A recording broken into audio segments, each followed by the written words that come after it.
Liha is an excellent Special Forces sniper.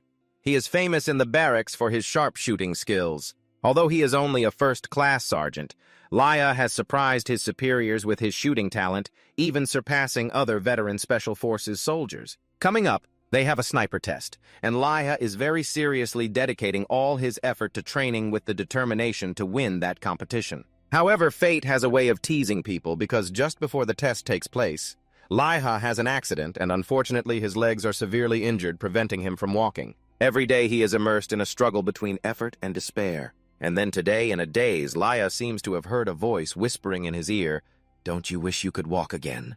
If you make a pact with me, I will make you able to walk." The mysterious force reached out in front of Liha and he trembled, wanting to place his hand on it. "Can you really help me walk again?" Just as two hands were about to touch, Liha suddenly woke up. "What's wrong, brother? Did you have a nightmare?" A familiar face leaned closely into Liha's face, causing him to jump. "Isn't this his troublesome cousin? Damn it, you scared me.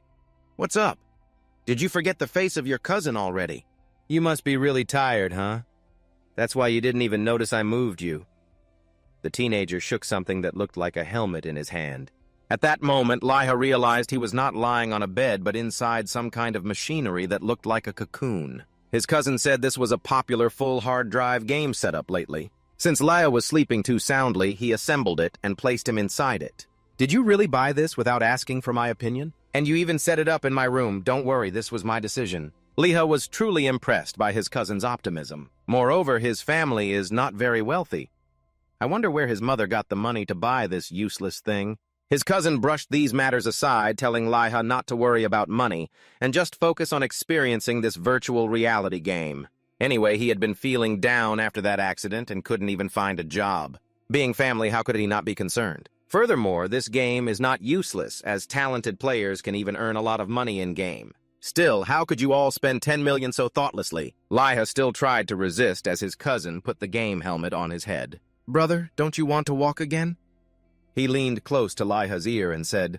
Liha was stunned by this line, as it seemed exactly like his earlier dream. That kid said this could help him walk again, and so Liha finally decided to log in and try it. A fan system quickly authenticates the voice and brings him to a completely new world. Liha feels like he is free-falling, and importantly, he is landing firmly on both feet. This feeling is really too real.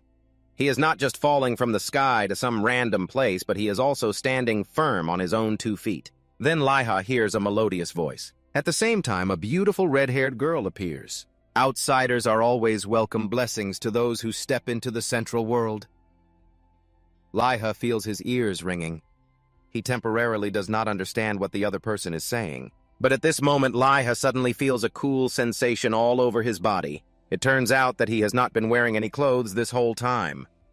This young man immediately falls into a panic, but the red-haired girl bursts out laughing. "Men from East Asia always pose like this, huh? I've seen this many times, so there's no need to worry. This is clearly in a game world, yet the other person communicates with Liha very smoothly. With his own thoughts, he immediately realizes that this is someone playing a pretty good guiding role. Right. The girl asks, "Now tell me your name in this new life in this world." It seems like the central world is asking Liha to choose a username, and after a moment of thought, he decides to use his real name. Liha also retains his true appearance. The girl is a bit surprised. In this world, people can change their face height or even their race, yet the one who decides to keep everything the same is only Liha. "Are you sure?" she asks again. "Yes," Liha replies firmly. "I feel like it's real. Standing on 2 feet like this, I want to walk through this world." "Got it, a person from another world, huh?" Liha congratulates him on taking the first step into the central world. The other person waves their hand and a simple magical outfit appears on Liha. It feels like a world of magic. The girl also says that Liha can achieve everything he wants through this place, and she will also wait for the day they can meet again. Thus, Liha is thrown into free fall again. This time, the authentication is really falling into the game world. Originally, Liha had determined that he would land on his head, but after a while, nothing happened at all. He timidly opens his eyes, then discovers he is standing in the middle of a bustling square. Everything around is so realistic that he doubts whether this is really just a game or if another world truly exists. Liha spreads his hands and observes closely. Even the calluses on his hands are exactly the same as in the real world. This is his body, and it is also his character in the game. Laya remembers what the red-haired girl said earlier about being able to change one's face figure and even race. It's indeed an enticing proposal, but you just want to relive the time when you could still run and jump. Leah stomped her feet in place, trying a few things. Then she began flailing her arms and kicking from side to side. This feeling is truly too real. Even though in reality she can't walk, she can jump freely here. The ability to move her legs made Laya so emotional that she trembled. While she was still immersed in this happy feeling, she suddenly heard a voice coming from behind. "Are you that moved?" "I've met many people in this castle, but it's the first time I've seen someone as simple as you." The blonde man introduced himself as someone who helps guests adapt to the world of Midorito. It sounded fancy, but Leah realized he was just a tutorial NPC. "So what do I need to know to adapt to this world?" Leah immediately asked. Seeing her as an enthusiastic player, he was also very excited. So he began to point out a few things she should pay attention to. First, everyone knows that humans cannot run continuously forever. If they don't rest properly, they might not be able to move at all. That's the stamina stat in this game.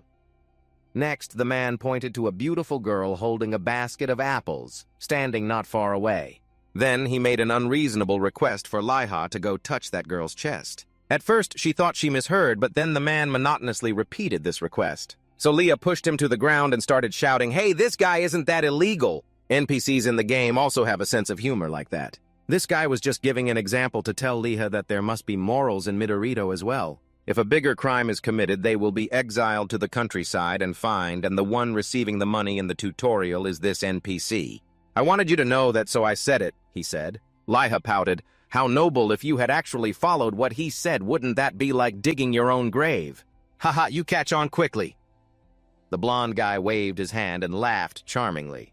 But in reality, he was regretting not being able to trick Laya out of her money. She felt that this game was truly no different from the real world. Even NPCs acted autonomously and even had their own personalities just like humans. Then the guy told her to head to the training location in the north, where Laiha would learn new lessons for beginners. Leah looked to the north, where there indeed was a very long road. So she stretched, then used all her strength to run down this road. For others, running fast serves no purpose other than to make them tired, but for Laiha it's different.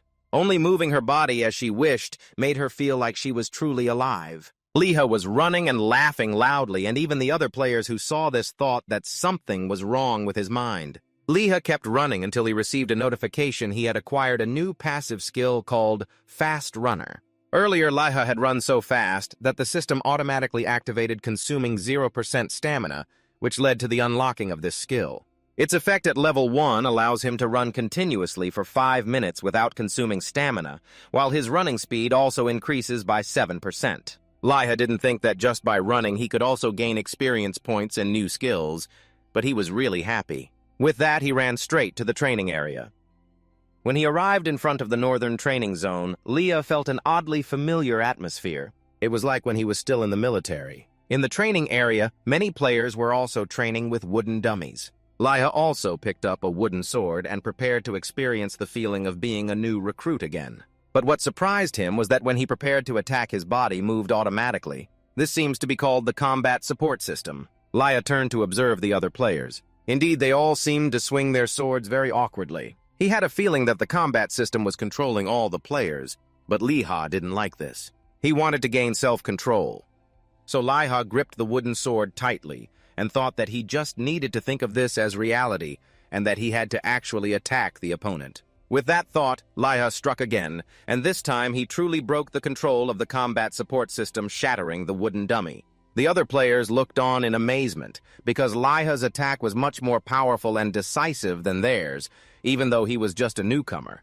"That's incredible, smashing the dummy to pieces. Is it really possible to use the attack move we just learned here? Why can't we do that? Share with us, what move did you just use?" The others crowded around to ask, but indeed Leah had just used the attack move of a new player, just like them.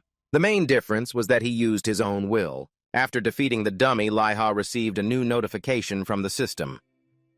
"Congratulations, you have completed training without making any mistakes."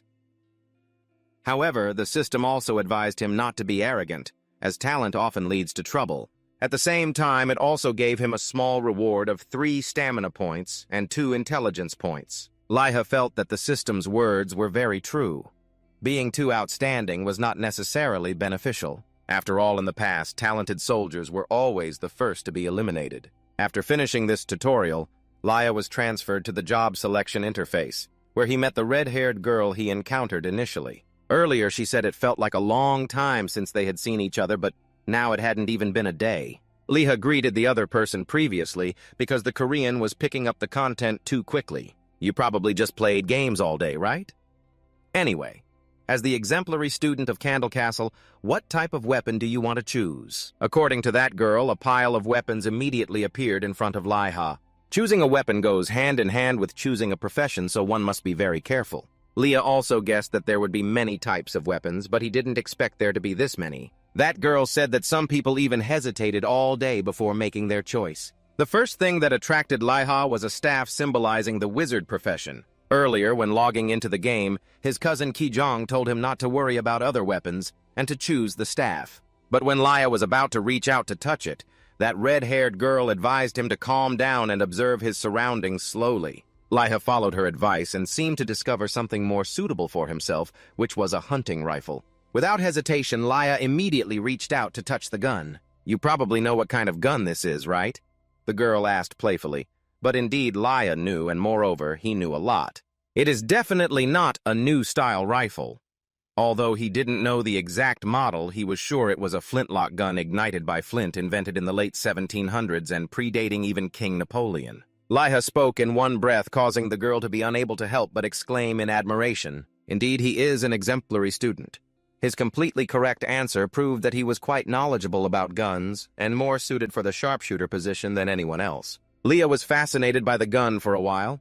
It indeed had both flint and a powder chamber. He guessed its ammunition was lead bullets or iron balls, so he wanted to fire it once, and of course the girl agreed. Afterwards, she provided Laiha with black powder to ignite black powder for loading an iron ball and a cleaning rod. Leah reached out to take them silently, thinking that at least there were some advanced items. He felt extremely excited after a long time finally getting to touch a gun. First, put in the gunpowder, ignite it in the powder chamber, then load the gunpowder and insert the iron ball. Next, use the cleaning rod to ensure the gunpowder sticks evenly to the iron ball. The entire process took almost a minute, causing Laiha to feel exhausted. He really missed the advanced guns of the 21st century.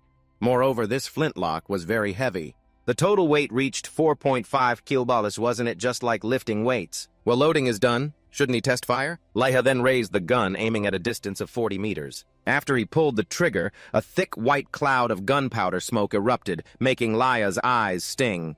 But the most serious problem was that he had missed the shot. In the real world, Laiha had never missed at this distance before. The red-haired girl giggled and said that you should read the instructions again because the hit rate of the musket at 40 million is only 50%. Laiha was not convinced, so he tried again. It was still a loading process that took more than a minute. This made Laiha nearly cry from frustration, the sound of the dog always. But the girl felt that for a newbie to have shot once within a minute was already quite good. Laiha was really discouraged. He wanted to check out other long-range weapons, but the remaining options were just bows and crossbows. Moreover, the attack power was weak. Laiha felt that this game was too harsh on the shooter. The musket indeed has strong attack power, but its attack speed is much slower compared to bows and crossbows. What kind of conditions are those that Lao Gai was to balance with the support system? The girl replied, "So what if I turn off the support system?" Laiha continued to ask, "I said the support system needs to be balanced." The other party kept repeating the previous words. "If the player shoots directly, will the hit rate increase? I already said the support system needs to be balanced." By the third time, she seemed quite annoyed. Clearly, they could not find common ground in this conversation. Laiha realized that this was something the system did not allow him to know, meaning he had to figure out the answer by himself, like in real life. Instead of asking NPCs or the system, although the beginning was a bit difficult, Laiha decided to find out everything himself. If he could shoot 10 times in a minute or increase the hit rate to 80%, then the terrifying attack power of this musket would be fully utilized. So Leah decided to temporarily log out to think carefully and find more information on the game forum. But the girl refused this request because she was in the middle of selecting a profession. She could not log out. Only when this process was completed could he go outside. This also meant that the system did not allow him to find out which profession was the most beneficial to choose. What kind of game is this that is just like reality? Leah was very troubled because he did not play games just for fun.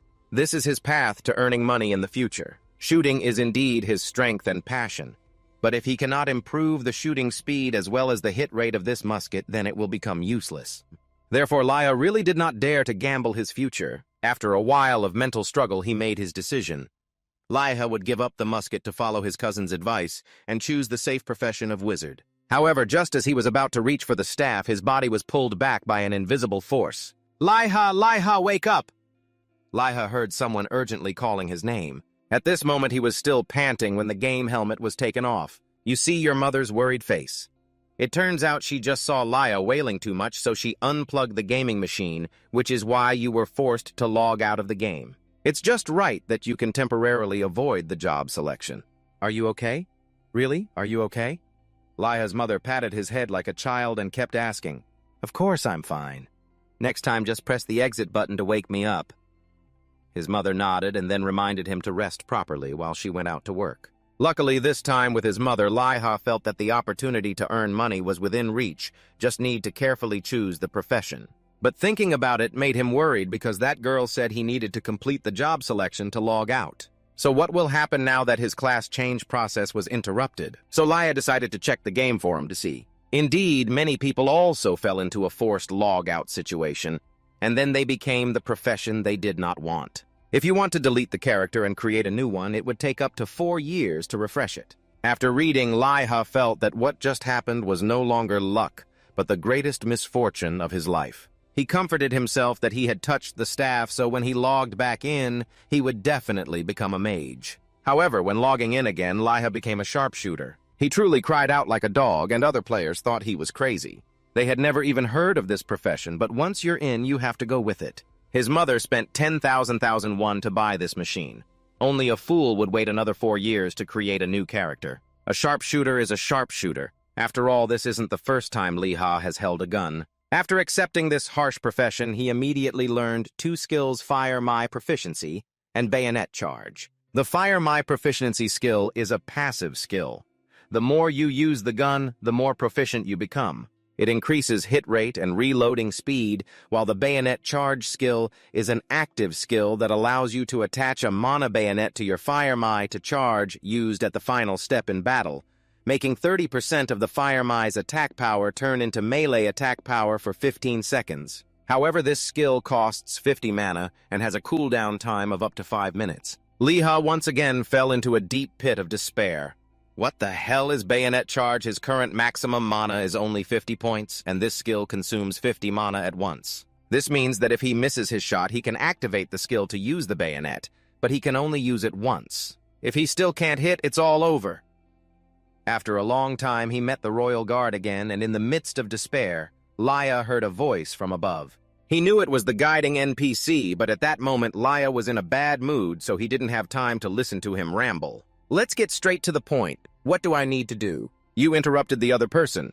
Perhaps this NPC is encountering a rude player like you for the first time, so they are a bit intimidated. After that, he assigned Leah a new quest to hunt the spirit rabbit. Specifically, at the entrance of the newbie village Candle Castle, spirit rabbits appear harming crops and wildlife, and your task is to hunt and collect 10 rabbit skins. The reward is a 10% increase in friendship with the NPC of Candle Castle, a 10% increase in friendship with the guards of Candle Castle, and 50 coins. The newbie quest is something everyone has to do, and Leah is no exception. When you arrived, there were quite a few other people hunting for spirit rabbits, and Leah quickly found his first target, which was a seemingly harmless rabbit grazing. He immediately took out his shotgun, skillfully loaded the ammunition, although it wasn't much faster. After that, Leah aimed carefully at the rabbit and pulled the trigger. The gunpowder smoke was still thick as ever, causing him to temporarily not see anything. Leah hoped he would hit it. After all, he had just shot from a distance of only 35 meters.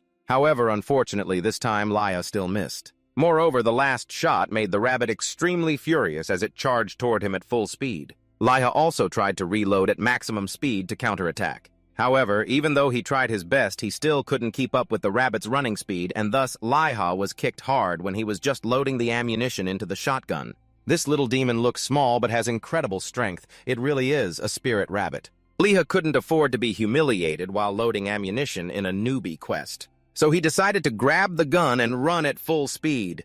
But unfortunately, what was chasing Laya was a creature capable of reaching speeds of 80 km/h within 0 to 20 meters, making his escape completely futile. The damage of an K2 rifle is 1960 worms, while the damage from a kick by the spirit rabbit is already 107 worms, meaning being hit by it is equivalent to being hit by half a rifle bullet. Watching Laya getting beaten by the spirit rabbit. The other players were very concerned, but they were all newbies too, so they couldn't afford to help him. Laya could only struggle alone in this dire situation. At this point, Laya's mana had dropped to half. If he didn't do something, he would definitely die in this easy quest. So in his moment of despair, Laya stood up, seeing the gun's stock as a baseball bat, while the spirit rabbit was the baseball coming at him. Then Liha made a perfect home run to send it flying into the sky. After finishing, he rested the gun on the ground because he was too exhausted to stand. The gun is not just for shooting, you little demon rabbit. Liha was panting while watching the rabbit's figure, now just a small dot in the sky. However, this was only a temporary strategy because right after that, the rabbit came back and was even more furious. The gun in Lia's hand weighed 4.5 kg, so it wasn't very convenient for him to act, and it was not unexpected. After that, he continued to eat a rabbit spirit. Neither side would yield, clashing to the point where the sky trembled and the earth shook. The other players watching this scene also felt depressed. Is there really a way to catch a rabbit like that? Seriously, if you already have a gun, wouldn't being an ADC be better? They say that because they don't understand the pain Liha is going through. After a struggle with that rabbit, he finally managed to defeat it. The most painful thing for Liha was that he didn't hit a single shot. Catching a gunner has to fight up close with monsters. The system clearly discriminated against him. Watching the players with swords, they could defeat the rabbit spirit with just one move. Liha couldn't help but feel jealous. But he decided not to give up against this system. Liha wanted to be the first person to break through the game with a gun. So after logging out, he searched for ancient documents, meticulously studying the factors affecting the bullet trajectory and speed of that ancient gun. First, he needed to measure the feasible distance. Since it was a smoothbore gun, it was hard to maintain a stable state when shooting. If people from the past used it to fight, then surely Liha could find a breakthrough with this gun. If you calculate the flight path, the maximum range is about 350 millers, but the issue here is the wind. Thus, it was impossible to create bullets with the same flight path down to the millimeter. If the combat support system is activated, you can only shoot once per minute, and the hit rate is only 50%. Laya kept scratching his head, not being able to find a way to solve this issue. At this moment, his mother suddenly opened the door and walked into the room bringing a plate full of fruit. She saw her son focusing on his research, and his face looked much livelier, which made her very happy. She felt that buying a game console for him was a very wise decision, and she should have bought it earlier. After his mother returned to her room, Liha resumed his research on the flintlock gun, knowing that his mother had spent 10,000 won, so he couldn't afford to be lazy. Although he couldn't become a high-ranking official in the military, at least he had to become someone who earned a lot of money for his mother. In the game, just 20,000 gold could be exchanged for 2 billion.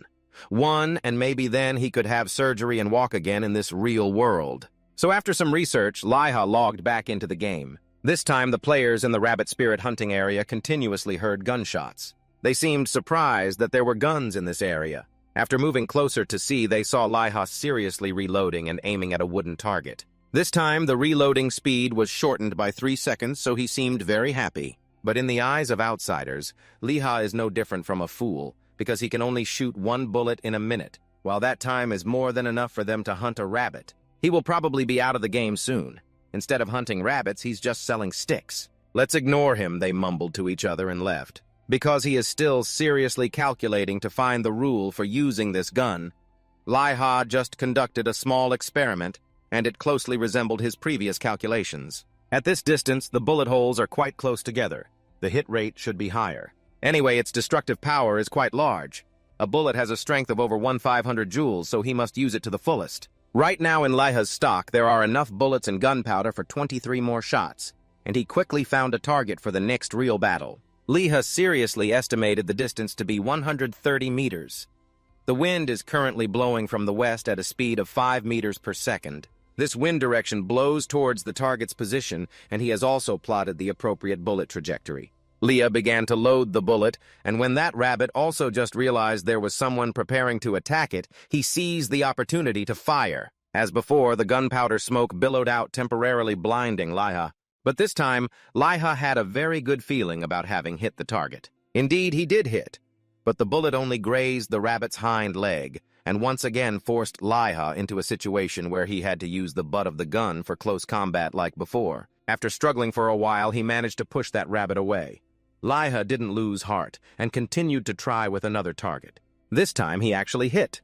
Moreover, he directly took down the opponent with his bullet right from the first shot. Liha was extremely excited because the distance from here to the target was at least 100 meters. It seems that his research was not in vain. Just a moment later, he immediately received a new notification. Thanks to the recent achievement, Liha unlocked an accomplishment and stepped onto the Hall of Fame. He eagerly opened his character panel to check. With just this achievement, he had gained 8 levels. That's the good news. The bad news is that the flint of the gun has been destroyed due to running out of uses. So Liha had no choice but to switch to melee mode. If the butt of his gun could talk, it would probably be crying like a dog. Continuing to fight in this way, the butt might break in half. It might be because he has been in the rabbit hunting area these past few days, using the butt of the gun to fight that other players have given him the nickname Butt of the Gun. As for blood, they all didn't understand why this young man had a gun, but didn't use it to shoot back, acting so crazily. Of course, Liha didn't want that to happen either. He spent a full minute reloading, but only took 8 seconds to fight melee and catch a rabbit. Compared to shooting, direct melee attacks are definitely much faster, it's just more exhausting. Luckily, you managed to catch all 10 and complete the mission. Liha also leveled up from that, and other players gathered to congratulate him. In their eyes, Liha is just the weird guy with a gun who fights up close against the cunning rabbit. However, watching him hunt rabbits like this is quite entertaining. When he returned to the square, many curious eyes were focused on him. It seems the title Gunstock has become famous in the newbie village. But Liha didn't really care. He was in a hurry to report the results to receive rewards, buy items, and practice more. The NPC, while giving him the coins, asked if those vicious rabbits were easy to catch. "Well, I found it quite easy," Liha replied, feeling a bit flustered. "Do you want to go catch more?" he asked again. But of course, Liha didn't want to experience that hardship again.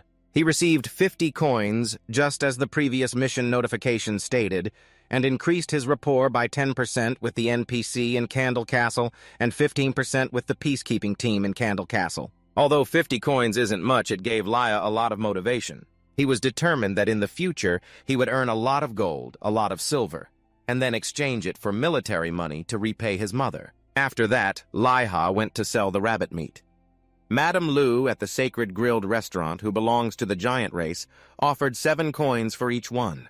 Then, this NPC suggested that Liha stay and help her restaurant a bit specifically to grill meat and supply ingredients, which was no surprise to him. This was another new task arising with the content to collaborate on developing a new menu for the Sacred Grilled restaurant. The main requirement was 5 pieces of rabbit meat that were not spoiled and 1 piece of black-furred rabbit meat. The reward was a special meal box from Madame Lu's new menu. "What is black-furred rabbit meat?" Liha asked. "Oh, among the aggressive rabbits, there's a black-furred one. Its taste is exquisite, so you must try it," Madame Lu replied. Liha guessed, it must be similar to black pork, but because it's a special rabbit, it should be harder to hunt than the other white rabbits. Although the reward wasn't money, Liha decided to accept this task. Madame Lu hurriedly grabbed his hand, instructing that he just needed to hang the bag on the tree at the southern entrance and the rabbit would sniff it out and come. At that point, just 1 poke would be enough.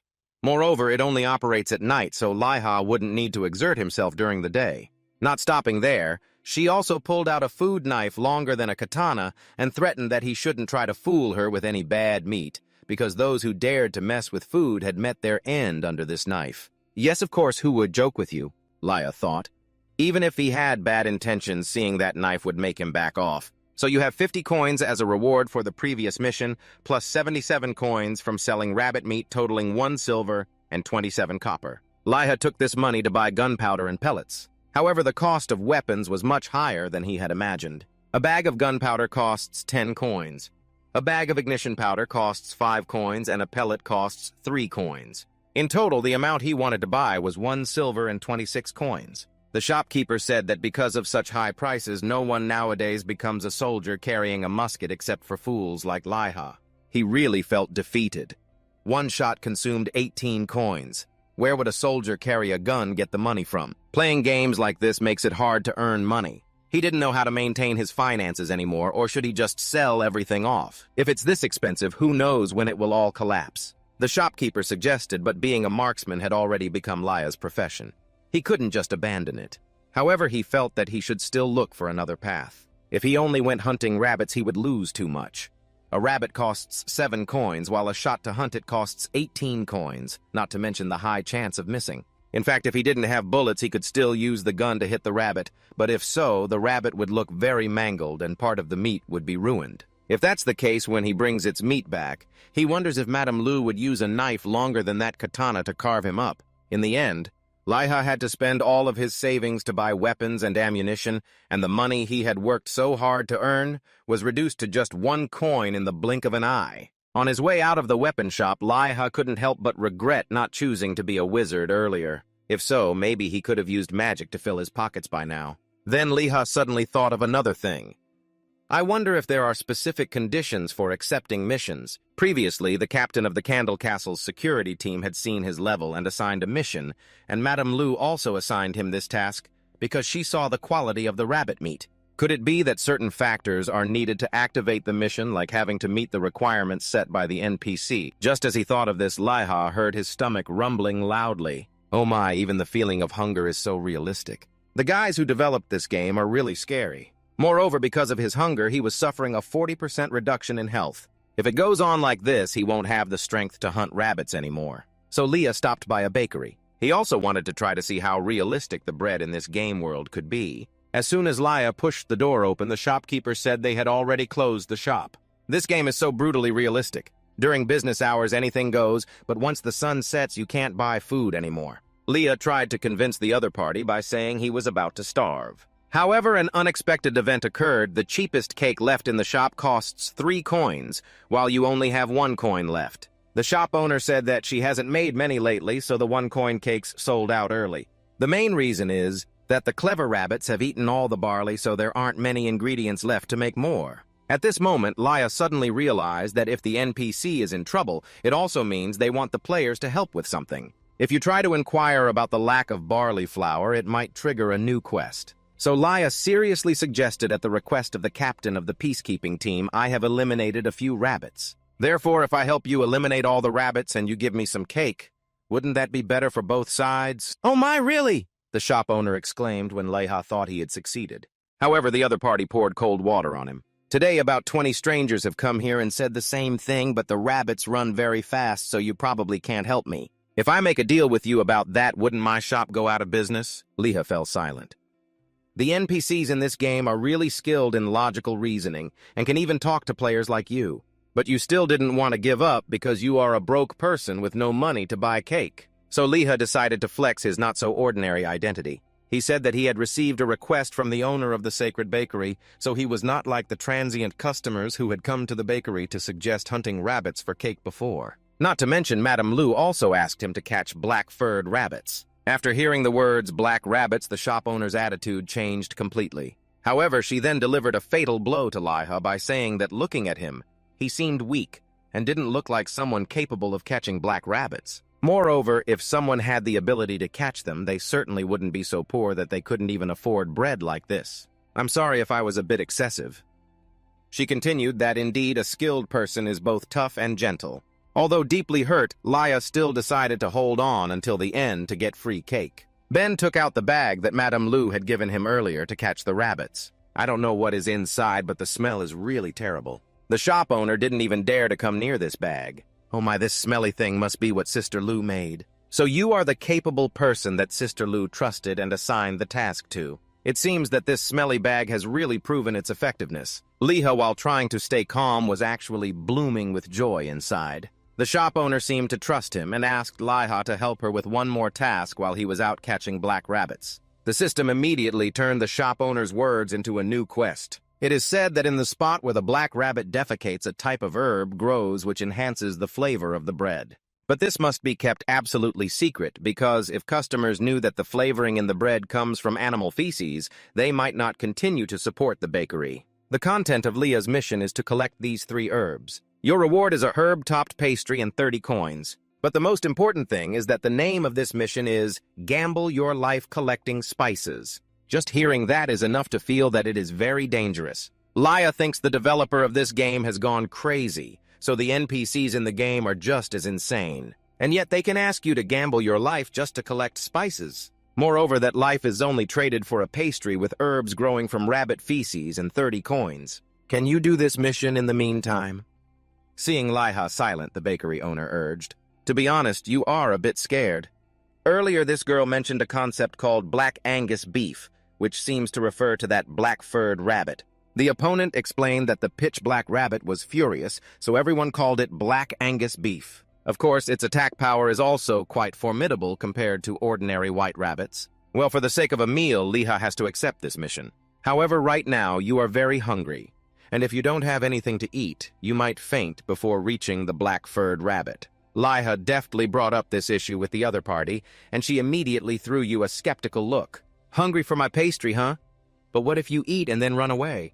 Don't worry, I'm very reliable. I will definitely find the herbs for you. The bakery owner thought for a moment and then made a decision. Based on her decision, the content of the mission was also changed. Specifically, the reward of 1 herb-topped pastry and 30 coins has been increased to 3 sweet croissants and 15% friendship with all NPCs in the Kanto Castle. However, nothing in this world is free. Along with the increased reward, the difficulty of the mission has also been upgraded. Specifically, Laya must bring the herbs back to Annie Bakery within 12 hours. If you fail, the friendship with the bakery owner Ani will decrease by 20%, and the friendship with all NPCs in Candle Castle will decrease by 10%. Liha is thirsty, shouting out just to get you 3 pastries while the difficulty has increased so much, and there's a time limit too. Not to mention, if you fail, the friendship will decrease, which will greatly affect your future in the newbie village. In return, you are given 3 pastries by Ani to tide you over. The pastries are really good, but you can't feel happy about it. After this game, it's even harsher than reality. Liha was eating a cake while crying. Just after leaving the bakery, he received a new notification that he had learned a skill called Effective Trading Agreement. When using this skill, he has the ability to change the conditions related to the task of trading items with NPCs by increasing the familiarity level by 20%. That is also the reason why the content of the quest Ani just assigned him could change. It seems that returning within 12 hours is a bit difficult for Laya.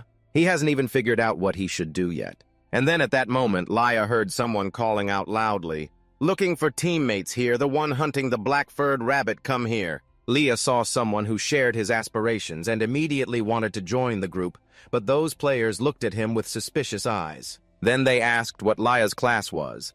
He replied that he was a long-range sniper. It sounded impressive, but as soon as they looked at his equipment, they knew he was a low-level player. "You want to use us to get led around, huh? Go find someone else." Just by looking at his shoes, they could tell he hadn't surpassed level 5 yet.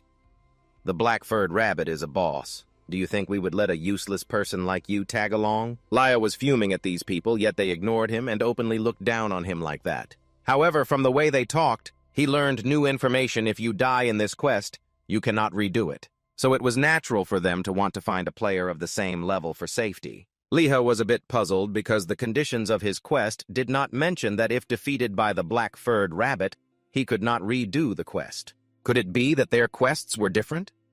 Therefore, he asked everyone if they had any quests related to the black-furred rabbit. So the fur quest seems to have nothing to do with him, right? If that's the case, then go somewhere else, Liha exclaimed, so it turns out to be a different quest. He realized that they couldn't walk the same path even if the others did not look down on his low level. Liha began to calculate. It seemed that there were many quests released related to that black-furred rabbit, such as finding meat herbs or rabbit fur. If so, there must still be people in town who need other parts of it. The more quests related to it, he gathered, the more advantageous he would be when taking it down. Liha returned to the town. He used the same sentence structure as when talking to Annie to convince many other NPCs to assign him quests, such as the woman in the clothing room asking him to collect rabbit fur to make a coat. The blacksmith at the weapon shop would ask him to get its claws, while the owner of the jewelry shop would ask him to bring its eyeballs back here. Liha had gathered 3 new quests. His skills and level also increased because of this. If he caught the black-furred rabbit, he would have all 5 things they needed. It truly is a beneficial exchange, but the premise is that he must take it down. Now there are only 2 hours left until dawn. Liha must take advantage of the activity time of that rabbit, or else it will be a waste. So he carried his gun out to the outskirts of the town again. To be honest, Liha's level is quite low right now, only level 5. Moreover, his health, stamina, and attributes are all very low. Not to mention that it seems he has used the butt of his firearm too much to hit rabbits, so now it's a bit shaky. If this gun breaks again, he will go bankrupt. While Liha was struggling with this issue, he suddenly spotted a backpack on the ground. Liha reached down to pick it up and heard a somewhat familiar voice. "This bag is quite heavy now. Seal it. If it continues like this, we will all be done for." "It's not time yet. Let it get a bit more aggressive. Just 30 more seconds. The archer is in danger. Hurry over there. If it goes on like this, he will lose his life." Liha realized this was the cooperative team from the fountain earlier. It seems the whole group is having a hard time with that fierce rabbit. When Liha peeked out, he saw their archer had already been killed. The remaining members were so tense that they were straining themselves to gather all their weapons to prepare for battle. Leading the group seems to be a warrior with a shield performing a defensive role in the middle is a cleric, and behind is the most fragile mage in the team.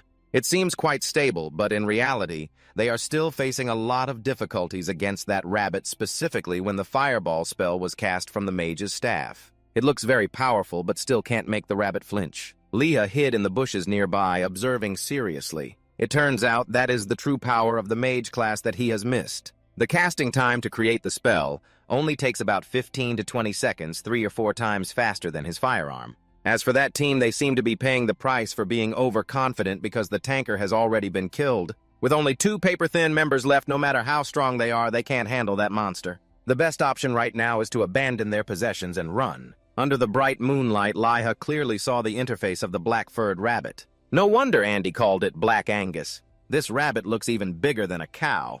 He still hasn't shown himself because he wants to observe the situation first. At this moment, the 2 survivors have started to flee, cursing loudly as they ran. They blamed each other for using spells that missed the target, causing their tanker and archer to run away, but clearly there is a rabbit chasing them while another one is standing over the tank's corpse. At that moment, Liha was shocked to realize that his opponent had 2 of them. One was already terrifying, and now there were 2 increasing the difficulty. Before catching a small white rabbit was already painful, now being hit by a black fur rabbit would probably break all his ribs. But Liha could not give up here because he had accepted 5 missions. Except for Madame Lou's barbecue restaurant, the other 4 people required him to bring back the items within 12 hours. If he fails now, he will be penalized with a deduction of intimacy points. The 4 missions total 40% of intimacy points with the NPCs. If that happens, Liha would probably have no way to return to the newbie village. He decided to take a gamble. After all, he was a royal guard and had to make use of his gun.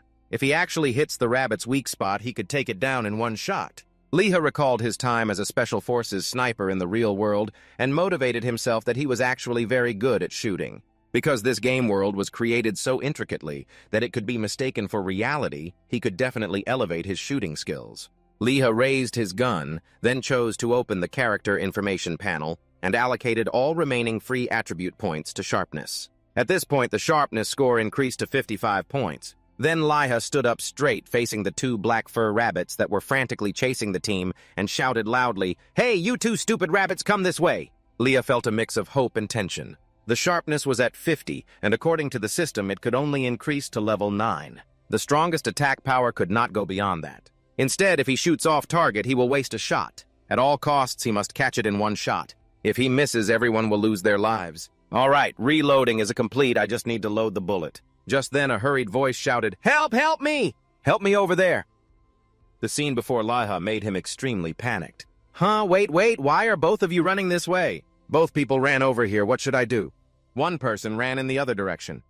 I only heard Hoa Du Yan running and shouting loudly. "Hey, you bastard! If you're going to save, then save quickly." So she and Heller immediately started arguing. "Why do you keep saying this and that? Are you chasing me? If you're uncomfortable, just run away." Their loud voices made Liha extremely annoyed. Or should I not shoot the rabbit but shoot that girl instead? My ears are already bleeding. In the end, he had to reassure himself, "Calm down, it's okay. Just wait." Until I determined the range to hit the target, then Liha began to focus on the target before him, 85 centimeters.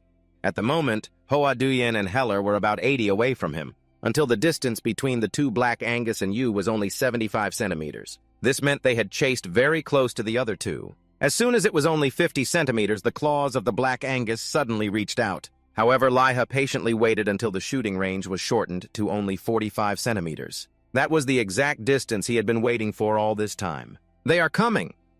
Right after that, Liha immediately fired without hesitation. The bullet skimmed past the side of Hoa Duyen's face and flew back in her astonished gaze. The next second, it accurately pinned straight into the head of the Black Angus. Witnessing that scene, Hoa Duyen couldn't believe her eyes. "Is it dead? She was so shocked that she forgot to run. What was that just now? In the moment Hoa Duyen was still in shock, Heller beside her had been caught by the remaining Black Angus. Its fierce appearance scared her to the point of making her legs weak. Right at that moment, a hand suddenly reached out and grabbed Hoa Duyen. Leah had appeared beside her without her noticing. "What are you doing?" "Run. It's going to deal with us next." Now Hoa Duyen had only one thought in her mind.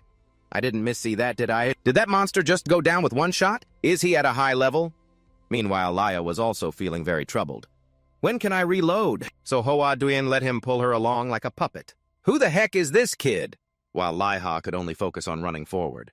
"When I get back up, I'll reload, but at this rate, we'll get caught. Anyway, I've already run far from that rabbit. If I run a little further, I'll have time to reload." While he was still calculating, he suddenly felt the atmosphere around them change unexpectedly. He saw the Black Angus behind them suddenly lift its face to the sky and let out a long howl. Their footsteps did not stop, but the mental shock was undeniable. This was a situation that Leah did not anticipate at all. "Has it already finished eating?" He silently lamented, "I'm going to die here." Well, just when the two hadn't figured out how to respond, Hoa Duyen suddenly appeared right before their eyes. As soon as she saw him, Hoa Duyen's face suddenly flashed with a hint of panic. She hurriedly turned to Liha, bending down. Her sudden action startled him.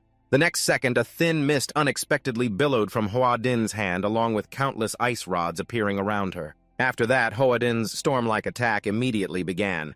Her target was, of course, the giant Black Angus over there. While Leah still hadn't figured out what was happening, the ice rods had already pierced straight into the Black Angus. Then the next development left you even more astonished. It froze, didn't it? At this moment, Hoa Duyen suddenly spoke up. "Quickly say your name, hurry up!" Leah looked at her in confusion. "Huh? Why are you asking for my name?" Hoa Duyen replied nonchalantly.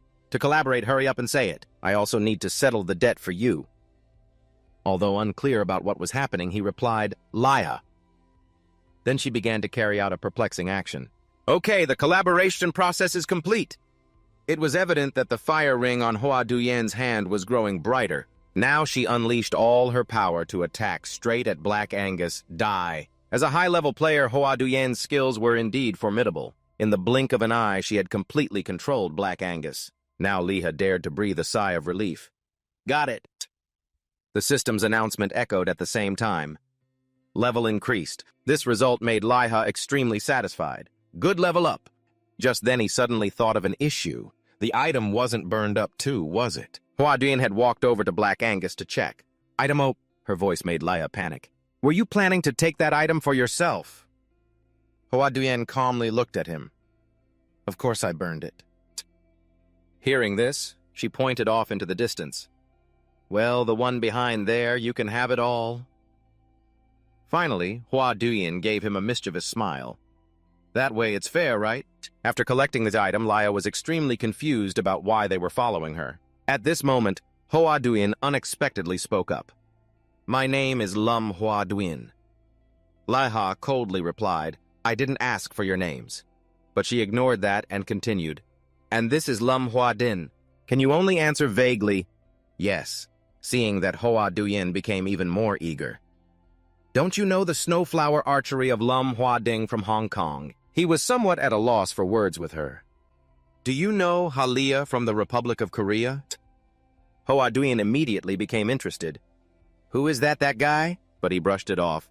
"We don't know each other, so it's even. Whether it's Sok or Lum Hoa Ding, it's time to go home. I'm very happy to hunt together with everyone."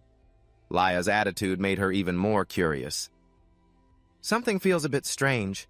How could he take down Black Angus so easily? That thing is muscular like that, and it looks like he isn't even level 7 yet." At this moment, Hoa Duyen, who had been silent up until now, suddenly reacted. She simply said one sentence that successfully made Leah freeze again. "The herbs are over there." because Ani's voice still echoed in his head. Remember, don't tell anyone. Laya stood stiff slowly, turning to face Hoadin. Where did you get the herbs from? At this moment, Laiha is extremely panicked. How does she know that? The bakery owner told me not to tell anyone, so did the mission fail? Only Hoa Duyin is still confused. What is herbal medicine? Ho Din kindly explains to her, that mission item, the one this person is looking for. Then she turns to Laiha. It's okay, telling the players is fine. Hearing this, Hoa Duyin suddenly glares at him. Are you afraid we will steal your mission item? Hoa Ding next to him adds fuel to the fire. Maybe so. She thinks for a moment and continues. I saw you hit Black Angus from afar. This is what she has been wondering all this time. How could you do that? And this is also what Hoa Duyin wants to know. Is that rabbit's stamina 100%? Caught it like that. Regarding this issue, Leah had no other choice but to beat the drum. It must be due to luck. While he was still feeling flustered, several notification boards suddenly appeared before him. The content mainly lists his latest achievements. Looking at the lines on it, Leah couldn't hide her joy. The mission was a success. A moment later, Hoa Din excitedly took everyone to a nearby restaurant to celebrate our safe return. Cheers! Laya really couldn't refuse her enthusiasm. Cheers! Taking this opportunity, he finally asked the question he was extremely curious about. But who are you? The NPC also bowed and everyone made way for her. Hua Duin was a bit surprised by this question. You really don't know. Her eyes sparkled with pride. Hoa Din is ranked 5th in Asia and 9th in the world. I will reintroduce I am Fireflower Archery Lum Hua Duin, and this is Snowflower Archery Lum Hua Din. These words made Laiha a bit confused. Calling someone who runs away Fireflower isn't that a bit much? I think it's a bit humiliating. As he finished speaking, Hoa Duyin immediately got angry. That's just the name of the profession, what can I do? However, Leah not only wasn't scared, but laughed even louder. Ha ha, it must be really embarrassing, right? After a while of joking, Hoa Duyin suddenly remembered. All right, so who are you? How did you catch Black Angus? Laiha remained silent for a moment before casually answering, I shot it so it disappeared. His attitude once again irritated her. Do you want to die? But Leah remained extremely calm. I'm being serious. Do I have to tell you that? Die instantly. While the two were still arguing, Hoa Din suddenly spoke up. Level 6. Adjusting the hit rate thanks to the skill at a small level. Even a critical hit can't take it down in one shot. Other than dying instantly, it can't be explained. Hearing this, Hoa Duyan panicked and exclaimed, He's at level 5, can a level 5 catch a black rabbit? As for Laiha, she's concerned about something else. How can she know her own abilities, items, and skills? Right now, Hoa Ding is finally answering his sister's question. The rabbit just died on its own.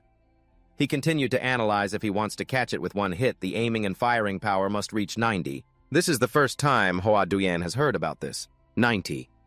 The strength must reach 90, right? Hoa Ding repeated once more. Besides strength, the level must reach 90. She slowly emphasized each word. Hearing that, Laiha suddenly remembered the announcement board from earlier. Ah, so that explanation about the profession referred to the level. On the other side, the two girls were still enthusiastically discussing. The critical hit for assassination is level 70. Suddenly, Hoa Duyin glanced at Laya. Is that okay? Hoa Ding next to her nodded. Their shady behavior startled him involuntarily. Huh, what is okay, what is okay? Hoa Duyin's expression suddenly became serious. All right, you Leha from the Republic of Korea, do you want to join our faction? Indeed, Leha did not anticipate this situation. What? Hoa Duyin boasted again. The leader of the faction is Hoa Din, who is ranked 9th in the world. The faction is quite famous. Laiha hesitated for a moment and then said softly, You know I'm level 6. Hoa Duyin seemed unbothered. Just level up. He continued to bring up his shortcomings. I only equipped basic items. But she still felt it could be resolved. I will get the items for you. So Laiha reluctantly continued. I don't know how much money you have, but... Hoa Duyin immediately interrupted him. A lot. She tried every way to convince Laiha. The leader of the faction ranked 9th in the world, Hoa Din. You understand my point, right? But unfortunately, she targeted the wrong person. I have to decline. My mom said if someone gives you candy and you follow them, it will lead to big trouble. Your mom raised you well. Hoa Duyin couldn't believe her ears. You are rejecting such a good opportunity. Liha responded casually. The conditions are too good, so I feel a bit uncomfortable. Huading is our leader, but you don't care at all. Nevertheless, their conversation continued for a while longer. Do you know what rank our faction is in the world? It must be very high, right? Finally, Liha calmly explained. I also have to learn this and that, and when going to the market, I just need to understand the first store. If another place is better, then I need to go back. After saying this much, Hua Duyan didn't press further. All right. It's still better than biting each other unexpectedly. If you change your mind, please contact us. Add me as a friend, Liha readily agreed. That's fine. After that, Hua Duyan slowly stood up. I'll pay Hua Din, let's go. Ah, and one more thing. She turned back and said sincerely, Thank you for saving me. Then Hua Duyan quickly walked to the checkout. No change needed, hurry up here. Huadin, while Liha felt very awkward facing Huadin's focused gaze. Aren't you going? Suddenly she spoke up. See you later. You just opened your mouth to reply, okay. And then she continued, brother. Hearing this word suddenly made Liha freeze for a moment. What brother? After the two girls left, he finally dared to breathe a sigh of relief. Oh my, the person who brings the storm means the mission is like a storm too. So now it's time for the first reward exchange. Liha went to meet Kutiye. Looking at this deep red eyeball, he really found it in just one day. He immediately flashed a standard smile. Next time, if there's anything you need, just give it to me. She hurriedly replied, of course. He caught Black Angus in just one day. The second person Liha sought out was Tickle. This is definitely Black Angus's claw. We can make a good weapon with this claw. Seeing him so happy made him feel happy too. Let's create an excellent weapon, boss. After completing these two missions, he received a level-up notification. For the next level, Liha went to Sandy. That's right, it's really it. The color of the fur is so beautiful. Thank you, Liha. Using it to make a cloak will surely look beautiful. Wow! And here is your special reward. He hurriedly accepted, thank you very much, boss. Up to this point, Liha was very satisfied with what he had achieved. It's true that hardship brings results. Next, he went to Kutiya's place. Excuse me, can I ask a little? Please come in. At this moment, she was alone in the shop. The moment Kutiya saw him at Annie Bakery, she brightened up. Oh my, is that you, Haliha? Please come in. He was also very happy to see her. Hello, miss? With that, Kutiya handed him what she was holding. Here's a freshly made cake for you. Try a piece. Liha hurriedly declined. No, it's a bit expensive, so... But she immediately objected. You don't need to pay. Are we that unfamiliar? He only dared to think to himself, that's indeed the relationship.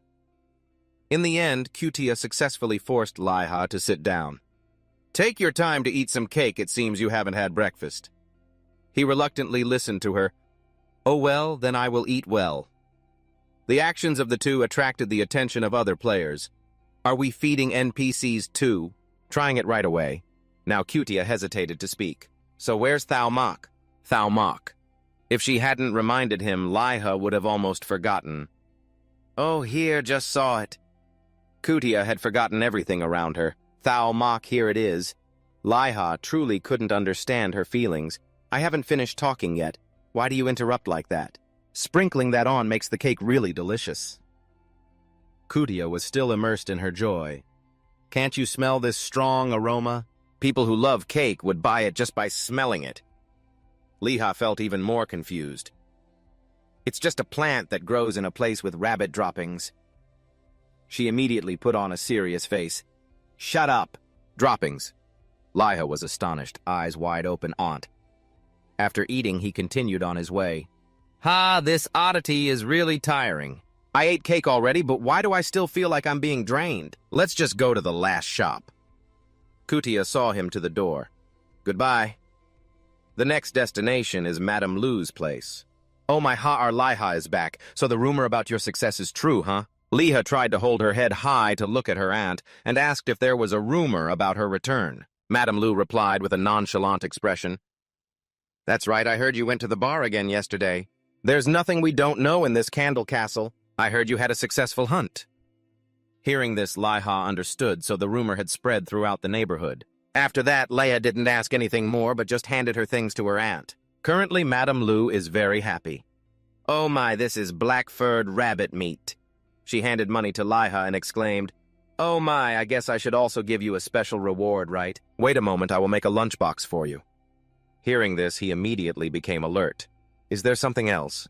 Thinking about it, Liha cautiously asked, "Making a lunchbox must take some time, right?"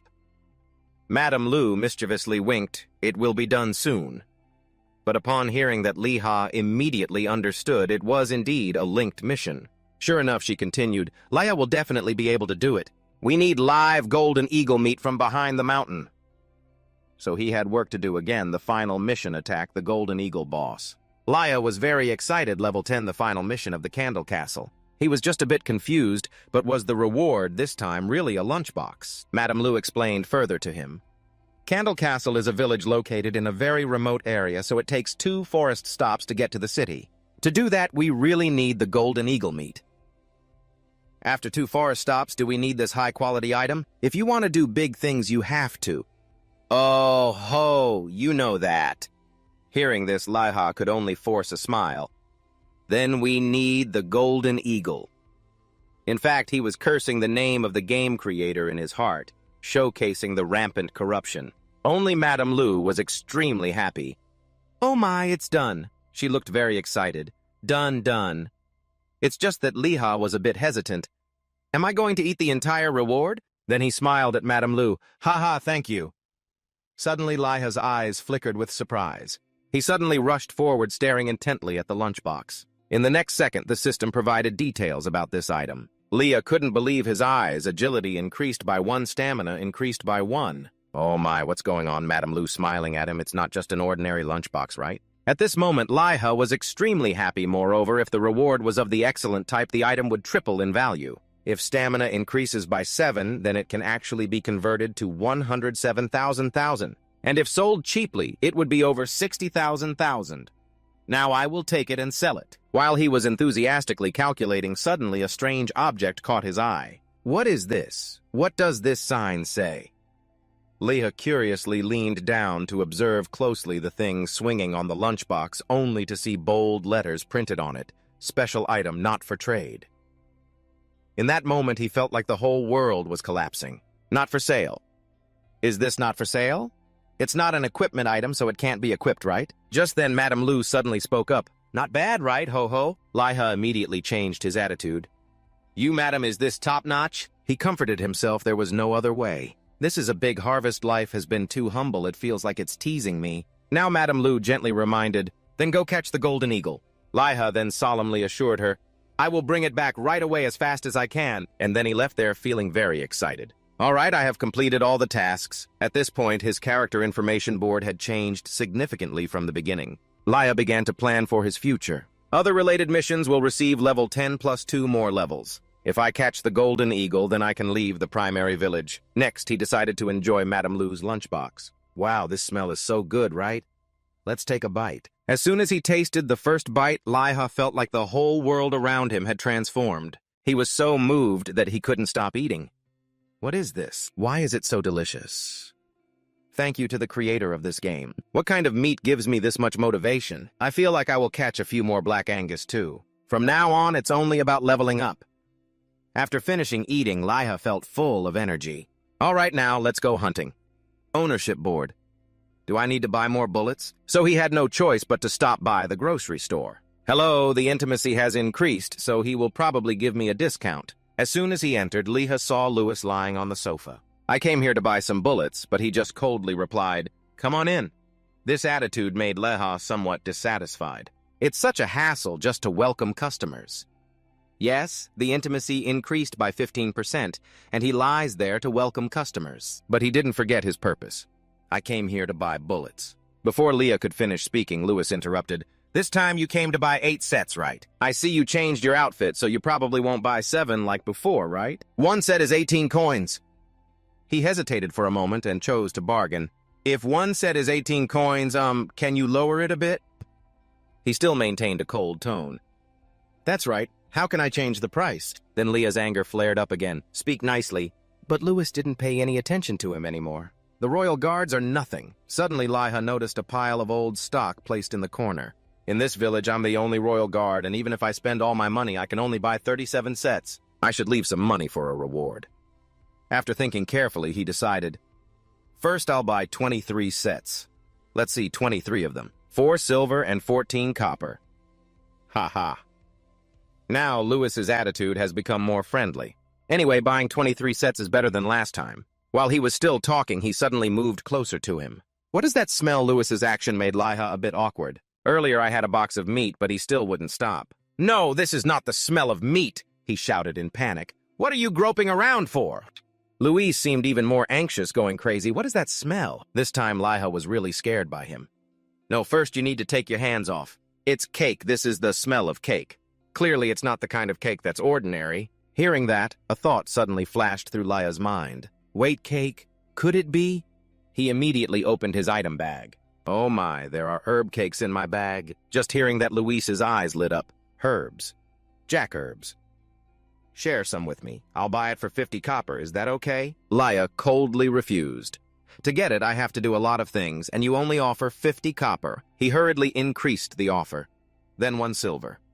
But he still wasn't satisfied. Can it be 5 silver? Hearing that, Luis angrily turned and left. This thief, I'm not buying it anymore. I'm not eating it anymore. Lia calmly looked at him. Is that so? She just smiled mischievously, activating the trading skill. Once this skill is activated, the chance to persuade the other party increases by 21%. That Lia started to speak again. Is the taste of herb cake that good? However, Luis had no reaction, leaving him very confused. 7 failures already, but in the next moment he timidly spoke up. You must have had a hard time finding herb cakes, right? Lia smiled with satisfaction. Do you want to know how hard it is? Luis continued to negotiate 2 silver.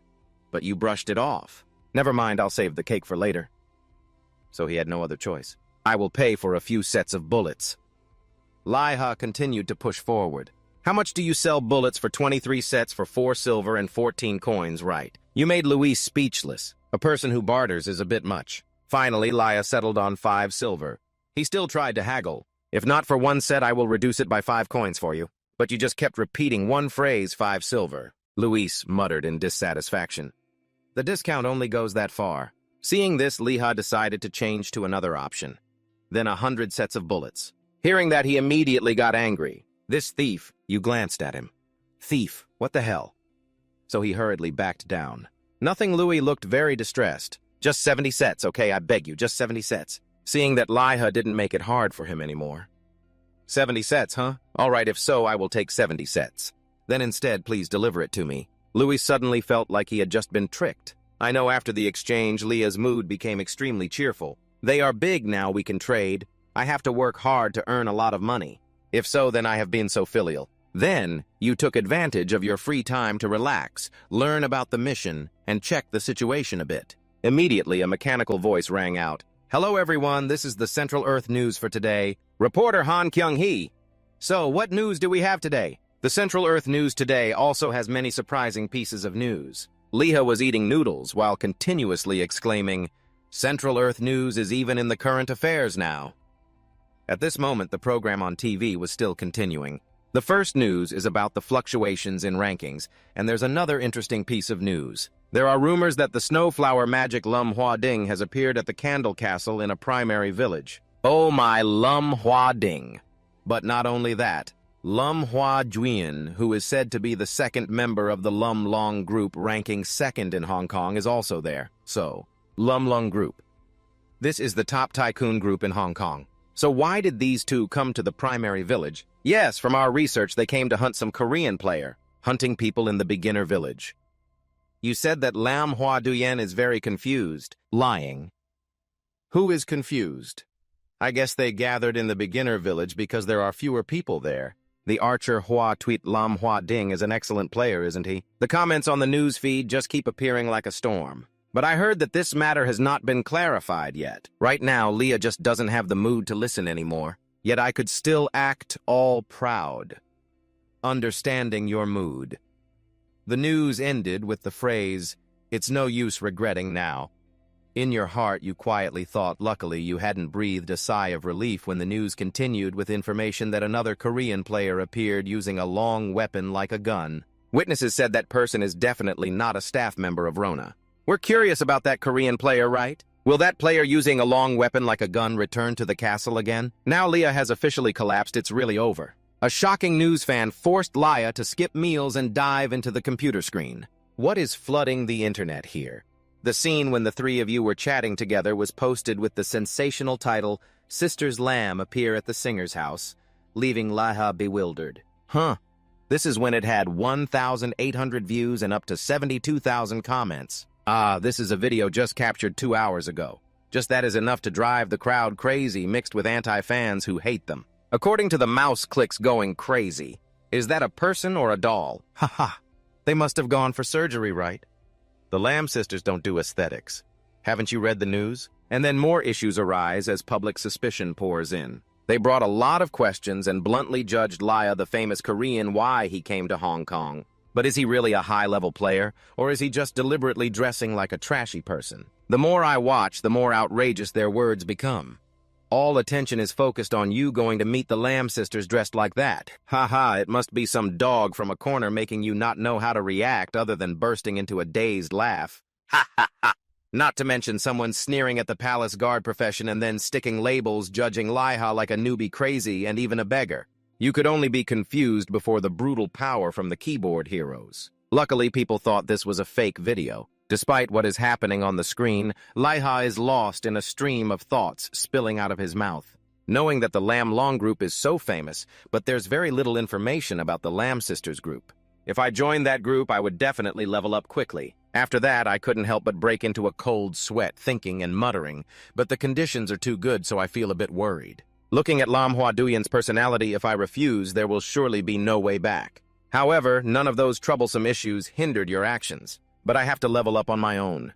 So no matter how difficult it was with the gun and ammo setup and aiming not being very stable, Leah still successfully completed the family missions that he asked me to take on. Even Gak was extremely surprised. Just then, the system board popped up with a series of messages. Completed the intelligent animal mission. Intimacy with NPCs in Kandao Castle increased by 10% and security forces by 15%. Earned 50 points and a pair of leather boots made Leah a bit disheartened. Doesn't leveling up seem hard? Not letting you catch your breath with Gak leading the way into a quick conversation. Just finishing work and asking for help again is a bit tough, but for someone capable like you. Huh? Leah, is it a wolf? How do you know the foxes are around, so I will catch them? The next moment, the system board also popped up with the content: eliminate 10 of them and some attractive rewards. In fact, your heart was already revealed. I tried to find out and knew about this mission beforehand. At the moment of pressing accept, there was a surprise, a weapon usage voucher. Is this also a thing? Gak, with a thoughtful attitude, realized that it was time to repair the weapon. This is very helpful for new players like Leah. Soon the gun board will be set up. You shout loudly, "Then I'm off!" Huh. He responded seriously. Thanks to you. Leah soon arrived at the area marked with a sign indicating many wolves and leaned tiredly against it. Leah sighed in frustration. From here, I need to find teammates. But collaborating with others isn't easy. Just being a level 8 player like me is a bit difficult. But if I can form a team, just imagine everyone busy hunting wolves while I'm busy reloading ammo. 2 minutes later, the food got cold, leaving a feeling of hopelessness. A person with a hit rate of 55-10 with a long sigh. I know it will be like this, but overthinking doesn't help at all. Leah then expressed clear hope and confidence in himself. Chasing 2 or 3 wolves is tiring, but separating them is possible. After that, he crouched low to the ground and strategized as he approached the danger zone. 100 foxes took 13 sets of ammo, so now there are 71 sets left. I will finish the wolf mission with just 11 shots. Level 10 reached catching a golden eagle in an ambush position, but nothing happened for a while, making Leah sweat. Aren't there any wolves going solo? Suddenly, someone's voice rang out. Magic missile! Did you notice? Then opened his eyes wide. Oh wow, a teammate is here. Right in front is a gentle ghost lady. Just so you know, I've brought 3 of them back, Mr. Tanker. He confidently stated, I will control it. Another teammate exclaimed, the operation will begin in 3 seconds. And then the entire team coordinated so well that they could simultaneously unleash a series of supportive skills, stomping magical missiles and magical energy balls. Miri couldn't help but leave solo players like Lee in awe, saying, wow, the wolf is really frozen now. In the midst of tearful pain, I still had to crawl and rub my way to turn and leave. So sad I have to go find my prey before I get hurt. Meanwhile, the other team was still very lively with rocket feet, magical energy mixed with the howling sounds of the wolves. Finally, after all those moments of longing, the target appeared right in front of him with its soft fur. His eyes glowed with the dangerous red light squinting tightly as if it too had grasped the movements of the pursuer. Unexpectedly, a fan found a comfortable spot to express their feelings, and Laiha was overjoyed to have found it. There was no hesitation or unnecessary movement at all. It was clear he was highly determined. I'll show you the results of my training. Right after biting the bullet, he skillfully poured gunpowder and loaded the flintlock. The third step, of course, is essential when using gas instead of a compression stick. Finally, it's the step of tapping the gun down on the ground several times to ensure there are no gaps between the flammable items. By the time he finished a lengthy operation with the wolf, he quickly resolved it and basked in the sunlight. Liha officially reached the aiming stage, his confidence shining on his face as he recalled the commander of the 95th Rifle Regiment he had seen in the movie. "Regulate your breath and shoot accurately, kid." He couldn't help but exclaim, "Thank you, Commander. Thanks to you, I loaded the gun in less than a minute." And then all distractions flew away with the smoke. He exhaled, no longer hesitating. Laiha decisively pulled the trigger and fired the flintlock.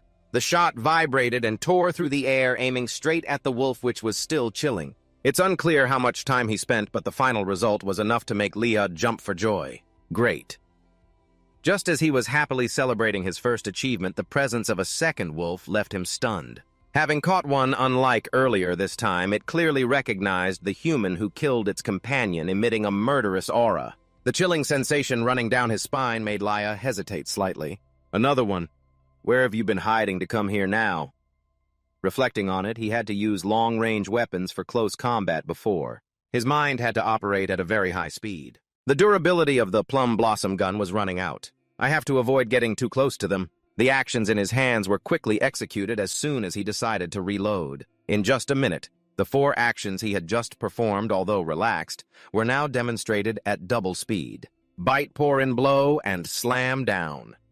With my talent and experience, a series of gestures were completed in a rush, and luckily there were no hiccups.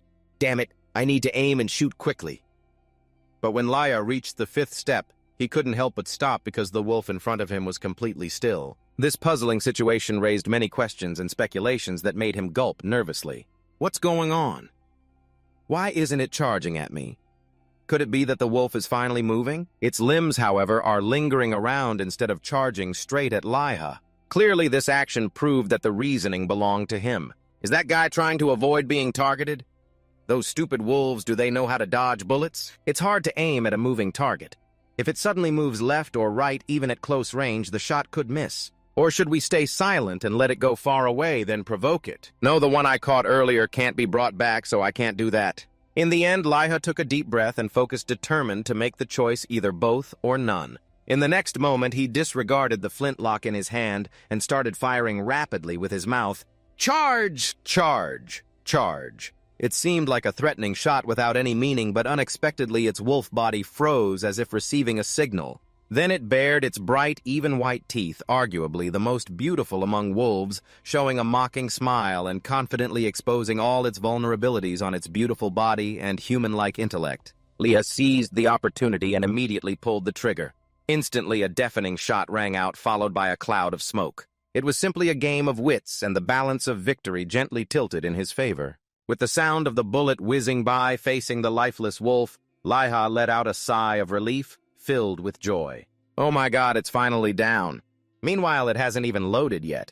Clearly, I attacked. After it fired, the notification that the ranger skill leveled up to level 2 left Laiha in disbelief. Just reacting to a gunshot made with his mouth, how foolish. Should I praise it for being smart, for delaying? You created it with your mouth full of excitement after taking down 2 monsters in a row. Laiha was still busy making sure there were no more wolves left right. Then he got careless, forgetting about what was behind him and focusing on the immediate results. All right, let's collect the items. Finally, the silent approacher spoke up. Wow, how did you take it down so quickly? Hearing this, Laiha was startled, quickly calming down and turning around. Is it another player? At the same time, he forced a smile. Little did he expect that he had just faced a wolf monster, now faced with a group of clearly terrifying players, even more than those monsters earlier. The day after confronting the magnificence of Baonin and Jin Gong, it took a while for Liha to regain his composure from extreme panic. Ah, a giant monster. The swift actions frightened the other two as well. Baonin had to step in to stop them. Wait, we're not monsters. I'm a player. And Jin Gong quickly shrank back, stammering, Don't shoot me. And then, waiting for this moment, each flash of lightning struck as Liha suddenly remembered, oh, they are Lisa and the giant. I've seen them on the homepage. As those words fell, Liha turned around and walked away leisurely, not caring at all anymore. So it's not a monster after all, which made Baonin hurriedly reach out to Nikong while not being sure of his attitude. What? Wait a minute. Finally, the atmosphere returned to normal when Liha took the lead, forcing a smile. Sorry, I thought a monster appeared again. He seemed very calm. It's okay, we've been misunderstood many times. Jin Gong was a bit slower. It's fine. A few minutes later, Baonin showed a killer expression. Are you hunting alone? Liha sweated yes. In return for a chilling response from him, you caught 2 wolves by yourself. Which made you secretly horrified. What a vicious expression. The polite way of speaking and actions didn't stop there. Baonin directly approached, suggesting, I'm just asking if we're at the same level. Let's hunt together. Liha was more tense than ever. I'm really scared, don't come any closer. Why does his laughter sound so creepy? You were a bit surprised and hesitated to confirm, cooperate. Although it sounded like a robbery, he was actually representing and formally stating, we have been tasked with catching 3 wolves, but our level is level 9, so it's a bit difficult. Without any hesitation, it stabbed straight into Liha's heart. You also took a minute to reload. If monsters showed up during that time, wouldn't you be done for? Thanks to that, you were a bit less panicked around him. You speak politely. So they saw themselves reloading. This guy is right earlier. It was just luck on my part. There's not much difference in level, so there probably won't be any losses. So after some reflection, Liha smiled and reversed the question. I'm only level 8, is that okay? Still, Baonin was surprised. You're lower level than us. Hehe, I thought it was higher, it's fine. Let's hunt together. Then he pointed to the direction of Heller Jin Gong's sword. I will lead them to you. You two attack, okay? The giant will take the hits and hold him off. If we can control it, we'll handle it right away. Liha couldn't help but feel emotional. It sounds like this is a balanced team. And then you exclaimed, Thank you for letting me join. My name is Liha. He started introducing himself. I am Baonin, also known as Venom Mage. I am a poison expert. The person next to me is Jin Gong, level 9. Faced with this taciturn guy, Liha, feeling a bit suspicious, hesitantly asked, What's your occupation, Jin Gong? Feeling a bit confused, strange, why do I feel familiar with this? At that moment, the guy scratched his face, looking puzzled when mentioning this issue. Oh, that. You suddenly felt enlightened when you saw something on Jin Gong's head. Wait. That crow is that person. Finally, your earlier curiosity was resolved. It was Drake forced into a truce, revealing his prominent dark history. You're the giant who became Drake just because of a power outage. The person who yelled at me was bald around the fountain 10 times, causing Jin Hong to jump in surprise. Oh, you're Korean. But at that time, I only ran 9 laps. The next wire fell into a state of self-isolation and went to grow mushrooms. It's okay, I'm used to it. Thanks to that, I also received some alms. After that, the lizard Baonin Kim, a poison expert, happily said, I come from Vietnam in Ho Chi Minh City. As soon as the words finished, Liha quickly scanned the team with Jin Gong, as the tanker Kim Heller adding another player, while himself being slow but with strong destructive power able to cooperate well. It will probably cost me more. After all, a strange team where members find each other miraculous and feel pity for each other was established like that. Why not? Let's try, that's right. When? Let's just try. Don't let time go by uselessly. Jin Gong's Hellcrow charged forward with eyes as sharp as an eagle. Reach!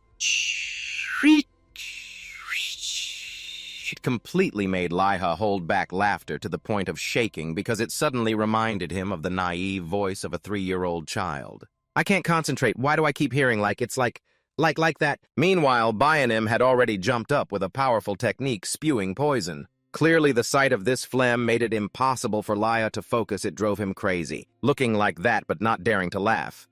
Meanwhile, the wolves were growling and dodging. How dare you spit on us? plus the silly image from Din Rong forcing him to be strong not to laugh. If I laugh, my hands will shake, and if I shoot off, I will waste a minute reloading. In the end, how many fans were in distress, he successfully delivered a shocking headshot to the wolf. However, as soon as this one fell, another one charged up with murderous intent, its bloodthirsty mouth wide open. Unfortunately, Jin Gong had fallen into a serious state and delivered a brutal punch to ensure it was a sure hit. Bionim then added a fan group sword strike right at the next wire. Witnessing his two companions continuously sacrifice the remaining wolf despite growling threateningly, didn't dare to advance. Unfortunately, Liha far away had successfully reloaded the friendlock, sending it off to a distant place to avoid hesitation about whether to charge in or not.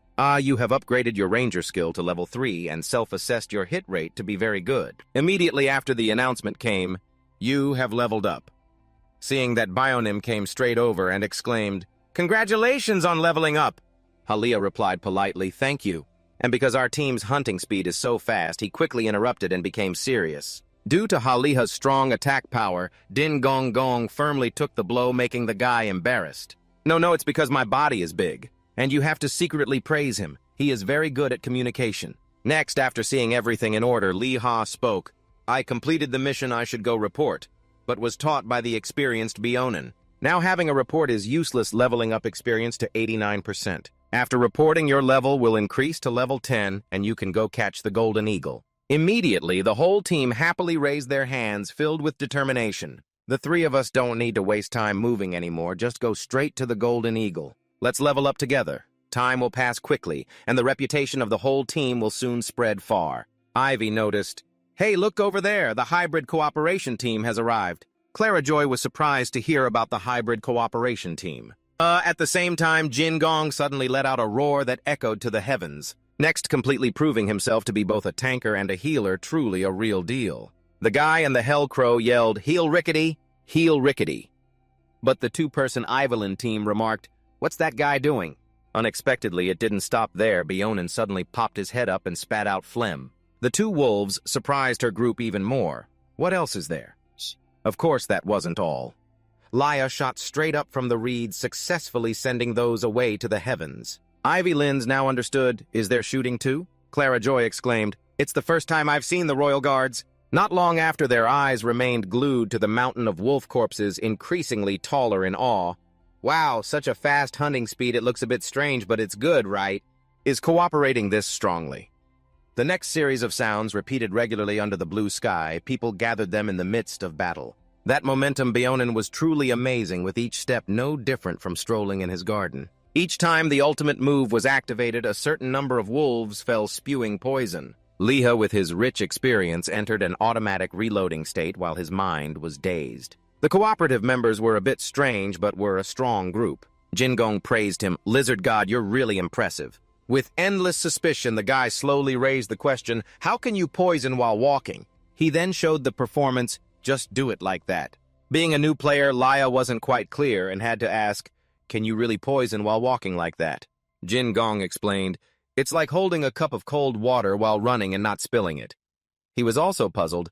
How can that be done? Suddenly, a series of memories flooded back to Liha when he met the two sisters of the Lam family. He remembered Manhwa could also use skills while walking and was indeed ranked 9th in the world. However, he recognized the difference here as the large pupil was exposed. Without waiting, he remembered the rank belonging to Bunim, which was on par with his. Like the series of actions from him, Liha wondered, is that lizard using Danko's skills? After a day of continuous work, finally the whole group gathered at the safe clearing, with Jin Gong exhaling, regenerating a bit of health. Bunim still full of energy, he struggled. "What percentage of experience points have you accumulated?" The guy looked and replied, "Yeah, 69%. Regardless of the lizard's appearance, he proved the saying, "Handsome is a kind of feeling." Anyway, level 10 gets the Golden Eagle quest, so we have to reach level 10 first. Let's level up first. Until Liha's experience points increased to 87%, he fell into a thoughtful state.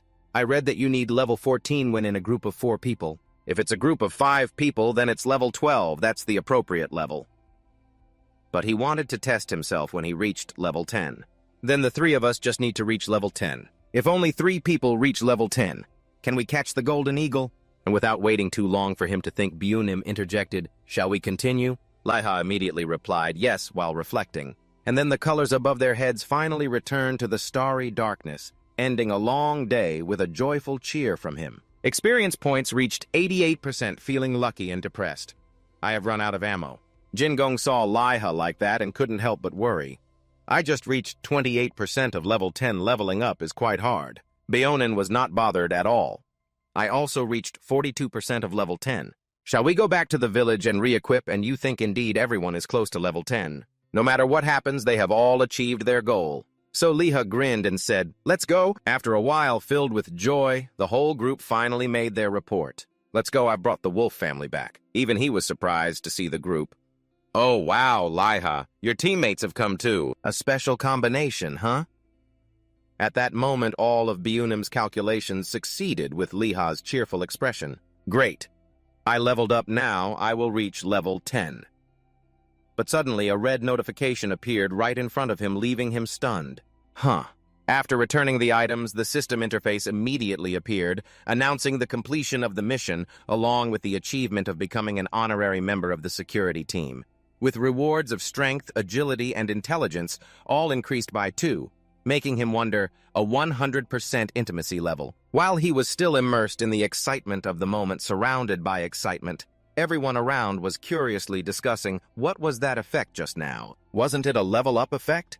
In this awkward situation, he hurriedly maneuvered to leave quickly without noticing the rewards he received. "Sorry, I'm going to sneak away," he quickly said. "Let me through." "Let me pass," Bunim then shouted. "Go ahead." "Let me follow too." "Sitting on the grass not far away." Liha sighed softly because being in a beginner village meant everyone was focused on him. Bunim jokingly had no other way. After a moment of curiosity, he had to ask, "Everyone is seeing the reputation gain for the first time, that's why. But how did you get a 100% intimacy level?" Hearing that, he immediately became suspicious of this god name and asked out loud, "How do you know him?" Suddenly embarrassed, he stammered, "Well, that red light is a signal of a reputation increase that I found online, so I heard people say that." In that moment, Liha raised a doubt. How did he know that my intimacy level was exactly 100%? But on the outside, he remained indifferent. "Oh, so there's information like that online too." Determined to clarify the truth, Beonin immediately questioned, even if all the missions are completed, the intimacy level would only reach 60%. How could it be 100%? He could only scratch his head and laugh awkwardly. "I don't know either, haha." Then he suddenly remembered the time he faced Black Angus, completing the related quest chain. Along with trading skills, he felt relieved. All the hardships have finally paid off. After a moment of thought, Liha slowly made a guess. It must be because when I was at level 5, I was doing the rabbit-catching quest, while doing many other things. That's why.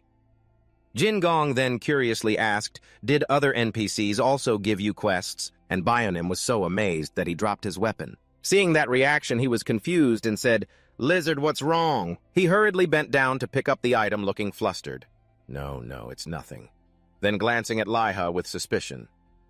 "At level 5, you caught Black Angus. Sometime after just exchanging items with Lewis, he could only sigh.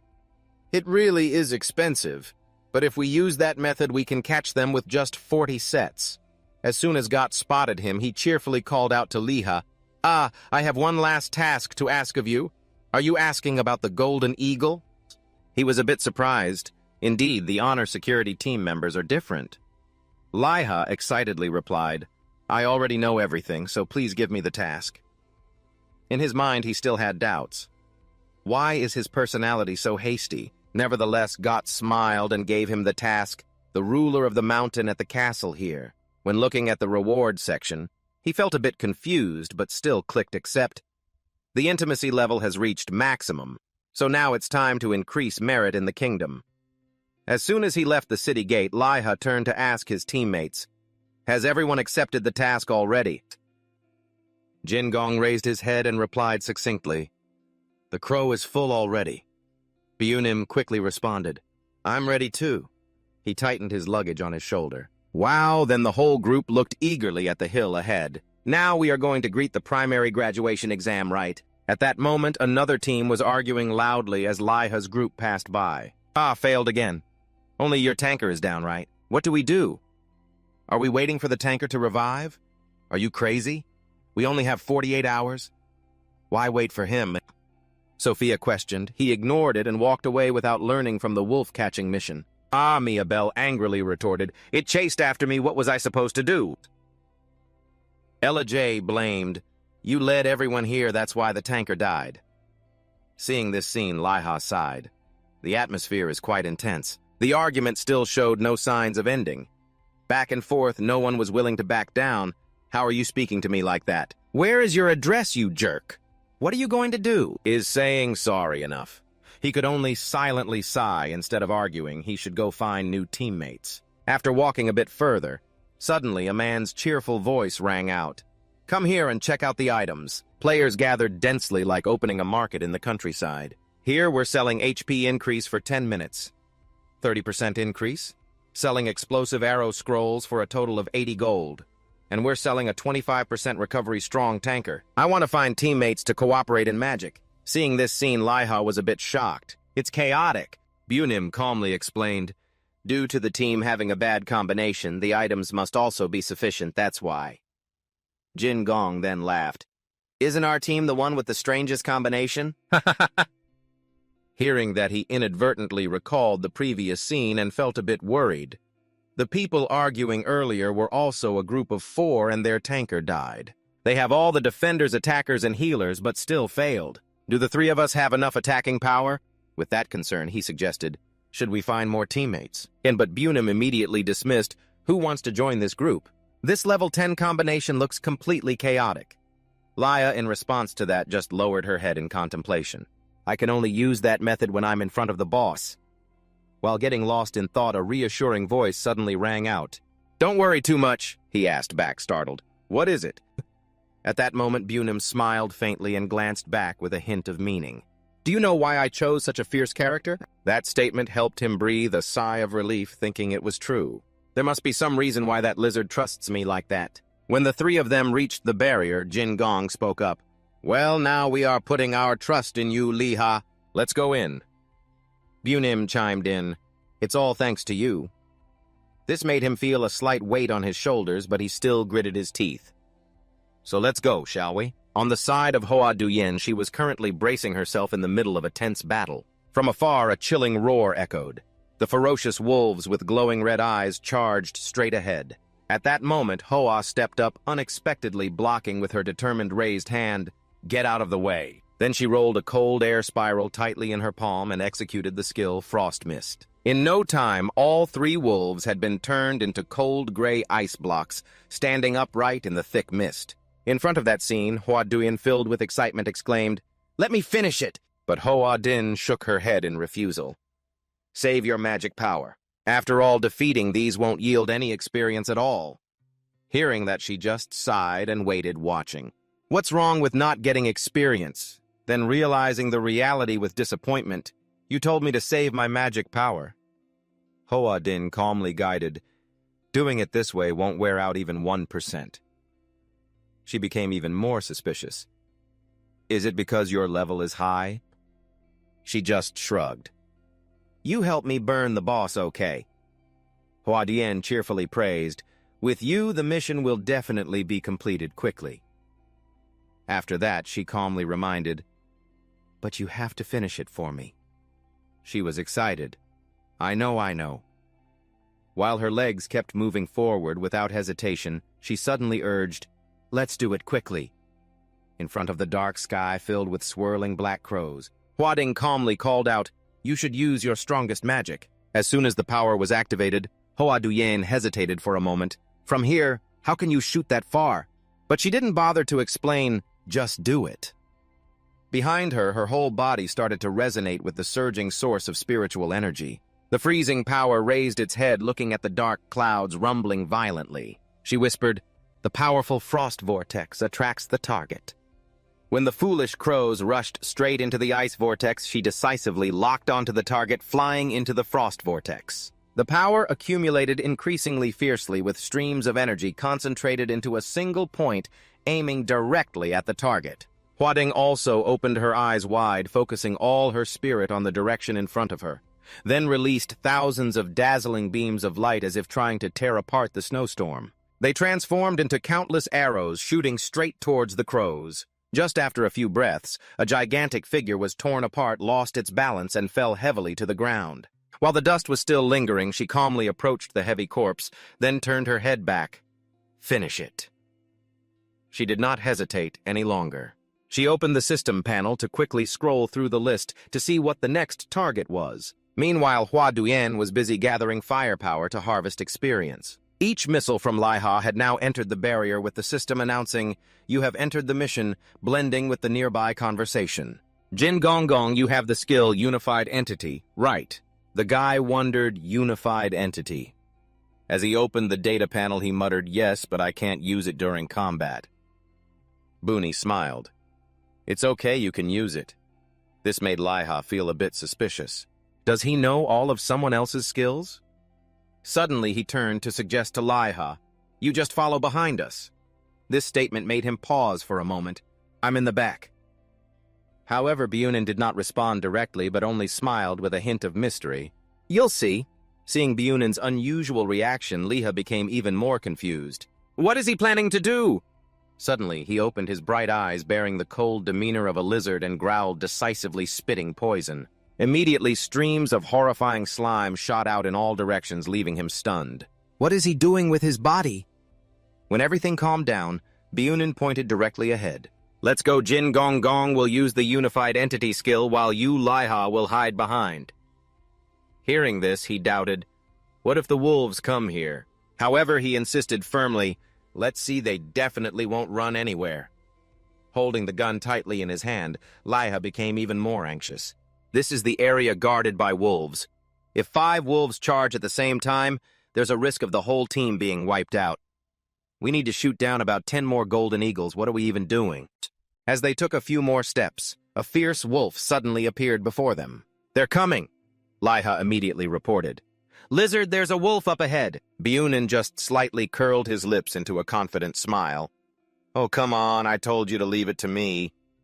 As soon as he finished speaking, he stepped straight up to the group of beasts, making Laiha furious and want to scream, "What are you doing? Why are you going out there?" Then he wondered, are we just going to run while the wolves eat him? But despite the panicked calls, he didn't look back and slowly moved closer to the monsters, getting closer and closer. They began to smell the strange scent emanating from Byunin's prepared body. When he noticed they had no aggressive reaction, he broke into a sly smile. "I knew it would be like this." Contrary to his calm demeanor, Laiha hid behind Jin Gong, worried, "What do we do in the meantime?" Still looking excitedly at the pack of wolves, he slowly explained that Google had created wolves closely resembling reality, so they would see us as their food, but they wouldn't touch the food, or they'd die. While speaking, he wiped his hand across the remaining slime on his body and emphasized, "Moreover, I have some level of poison resistance. Do you understand why I chose this race?" Not stopping there, Byunin also opened a practical class right here, because he used the skill of grappling.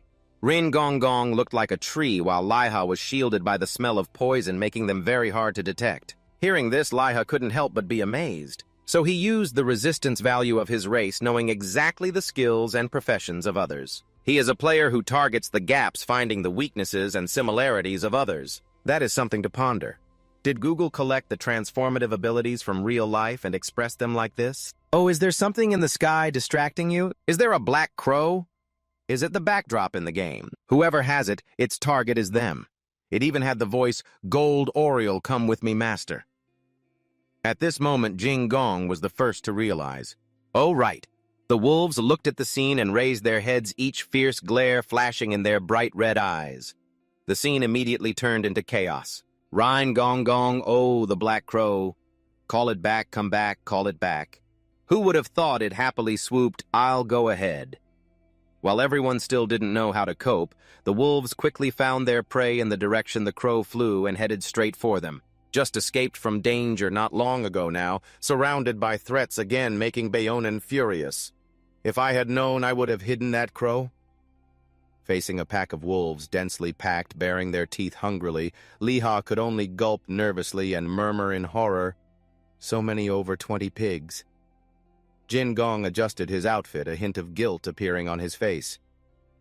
I'm sorry, everyone. I am at fault in this matter, so I will take responsibility. While I hold them back, everyone should run through the door and listen. So Byunim turned back, hesitating to thank him.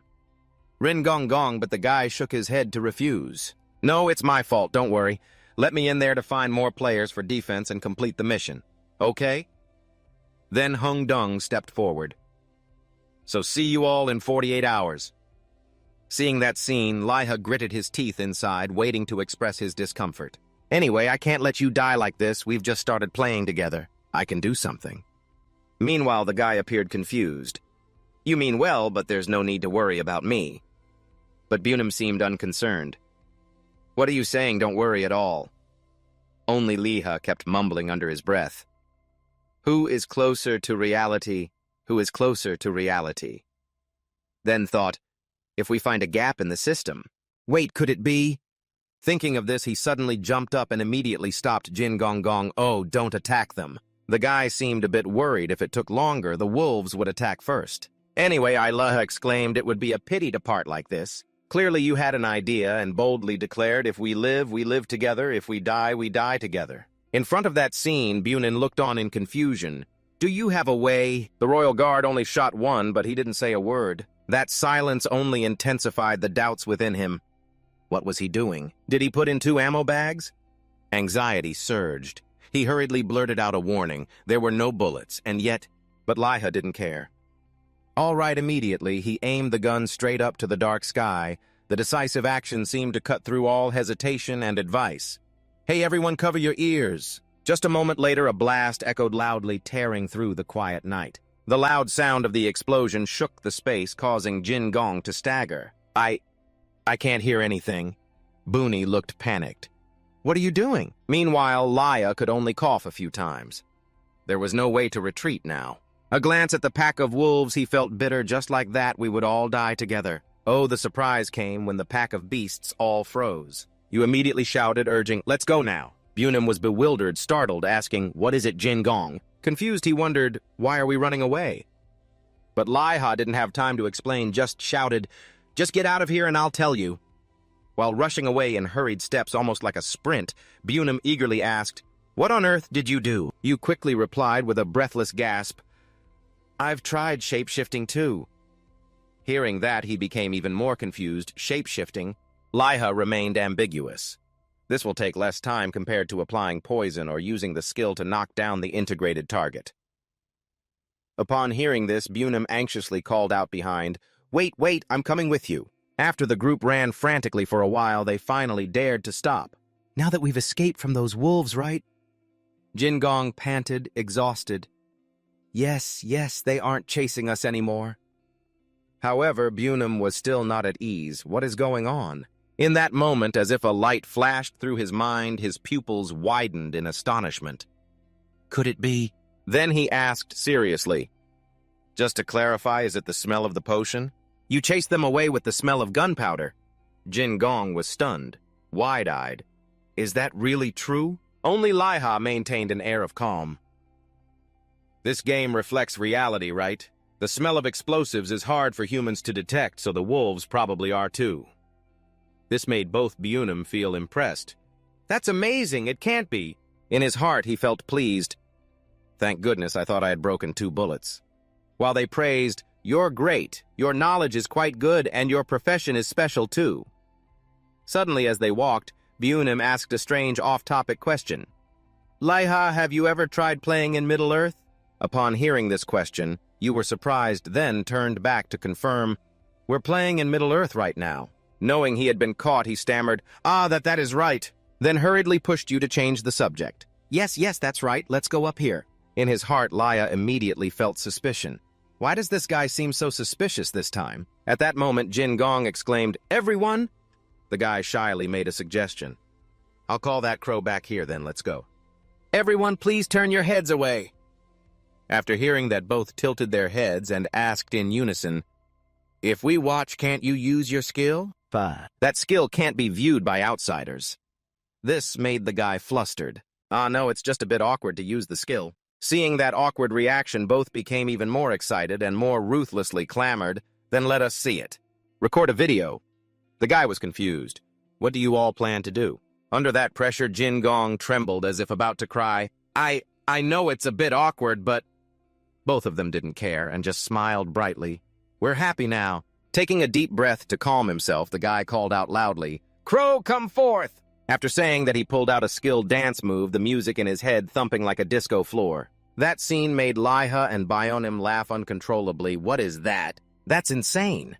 The guy could only clench his fists and endure, if I don't do that, it won't come back. In the imagined music, Jin Gong both danced and sang, "Let it be known, sincerely worshipping nature is the condition for existence of the rift." Tears streamed down the young man's face, but he still tried to finish the whole piece, especially since the summoning had to be done with sincerity. Observing this, Bunim doubted, "Looking at this, will that crow come back?" Liha sympathized with the young man. "That crow is really unreasonable." A stream of tears flowed down. Jin Gong choked on every word. It's all bitter now. The gaze of the young bird was sharp. "The summoning is also my dignity." Not knowing how to comfort him, he forced a smile. "The crow has returned, so let's go up there now." So the three of them together walked straight up the towering mountain in the mist. Looking at the magnificent target ahead made Liha excited. "Finally we meet the boss after such a long journey." Bionim stammered in reply, "As you can see." Jin Gong couldn't utter any other words. The astonishment was clear on Lia's face. How did the game creator make this size so huge? What kind of eagle is that? From a rabbit the size of a cow. Now it's an eagle the size of a light aircraft. Next time, a monster as big as a building. From the sharp eyes of a sniper, he could easily estimate. If that small one behind is about 2.5 mi, that big one is at least more than 4 times that. The end result is that he is far from Sam, more than 10 mil apart. Bionim and Jin Gong discussed, "Now I will check it out." "I already told you about its attack style, right?" "Yes, I have learned it." "Good. At first they will land and attack us. If it catches Haliha, it might just rip off both shoulders. Be careful." The warning made the other two sweat coldly upon hearing it. How many lives does this game cost? Not stopping there, Bionim slowly emphasized, "After that, they will be above and scream loudly. If you're hit by the sound wave, just think of it as being choked." "Eating alive?" Liha jumped in surprise. Jin Gong asked, "When I sit in the tree, I also have to prepare for an attack, right?" "Yes." The answer from him was, "Yes, if their power drops below 30%, they won't be able to fly anymore and will attack on the ground." The golden eagle's eyes glimmered. Everyone must die. Bionim continued the plan without rest. At that time, you Ringong must use the marble skill at all costs. If by that time you are still alive, I will start by drawing the attention of the smaller birds. Unexpectedly, Liha confidently and decisively declared, "No, you don't need to do that. Let me shoot the boss directly." This made him panic. "You want to shoot first?" You calmly replied, "Yes," but Bionim insisted on sticking to the plan. "If I lure each group over, it'll be safer to take the small one first." Liha countered, "Are you sure it's safe?" This causes confusion from him. "If we lead each one back, do we have enough strength to catch it? It's dangerous again." Even Jin Gong is wondering, it's too far. How can we hit it? To save time, Leah decided to see. The estimated distance finally got an answer with a very indifferent expression. "About 90 miles, right?" In the end, Bionim was so angry he could breathe fire. "Liha, what do you mean, 90 ma? Are you kidding?" Meanwhile, the guy was confused. "Did you really measure that much?" Of course, nothing is ever certain. Liha places complete trust in them, and it could fail, so Bionim should be ready to use his skills.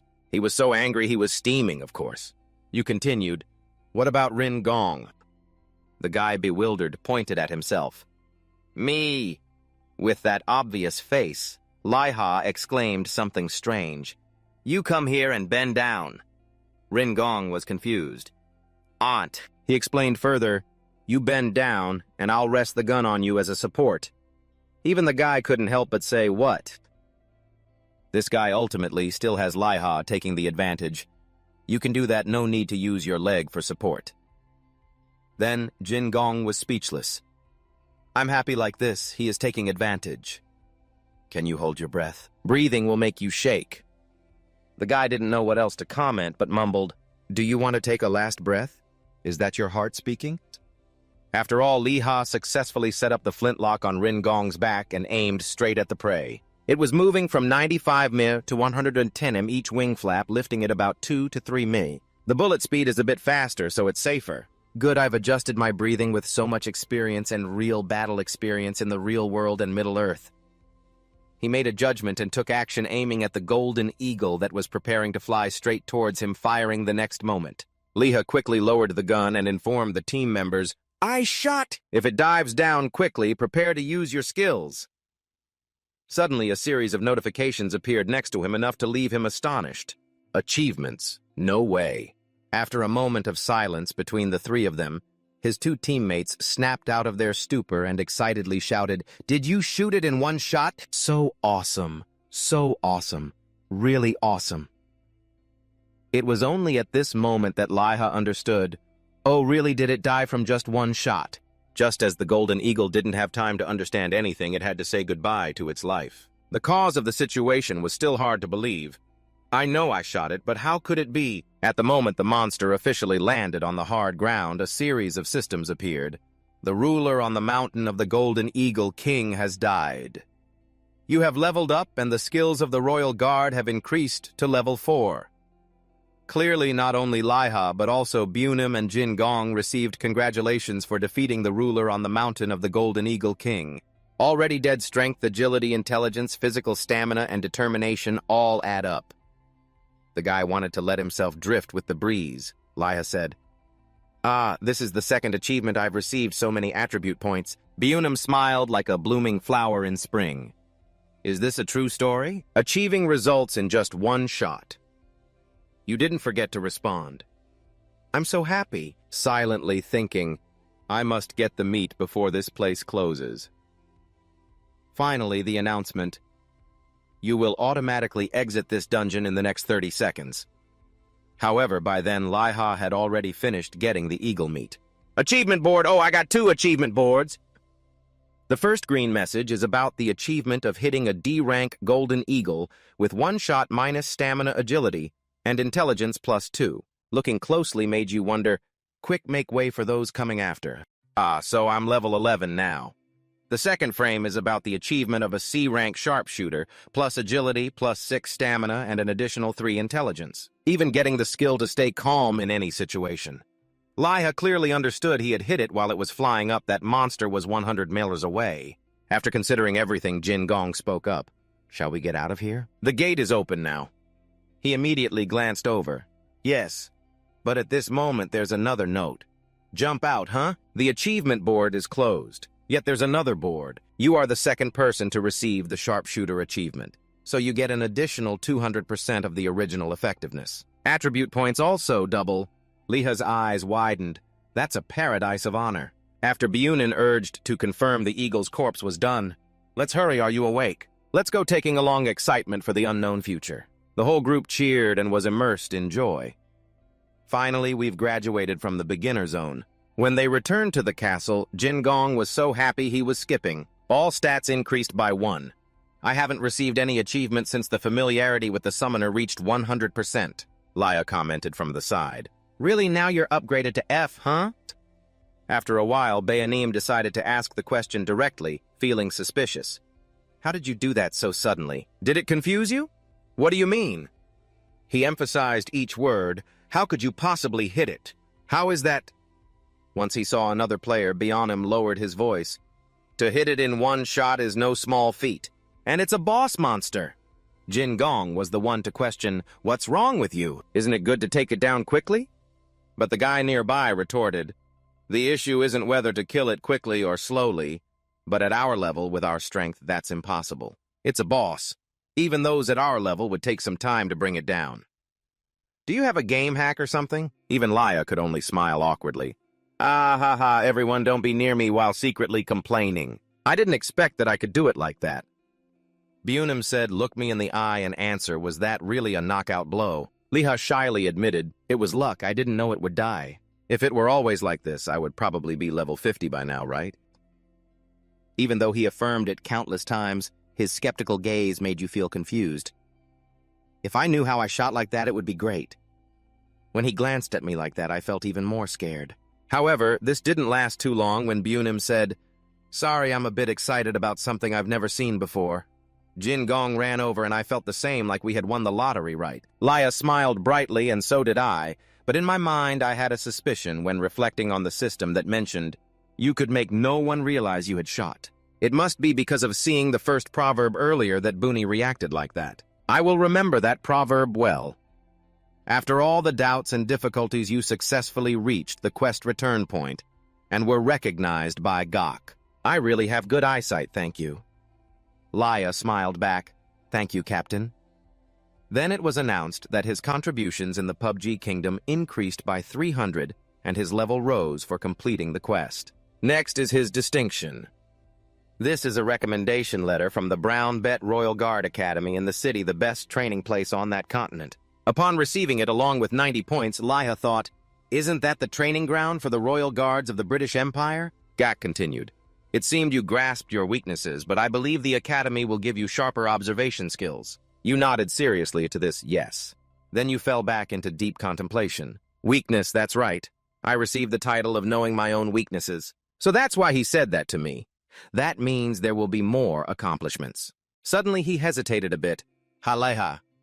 Gok's next action directly stunned you and pulled you out of your thoughts immediately. You couldn't help but be startled by the unexpected intimacy from an NPC. He seemed to use all his strength to hug Laya.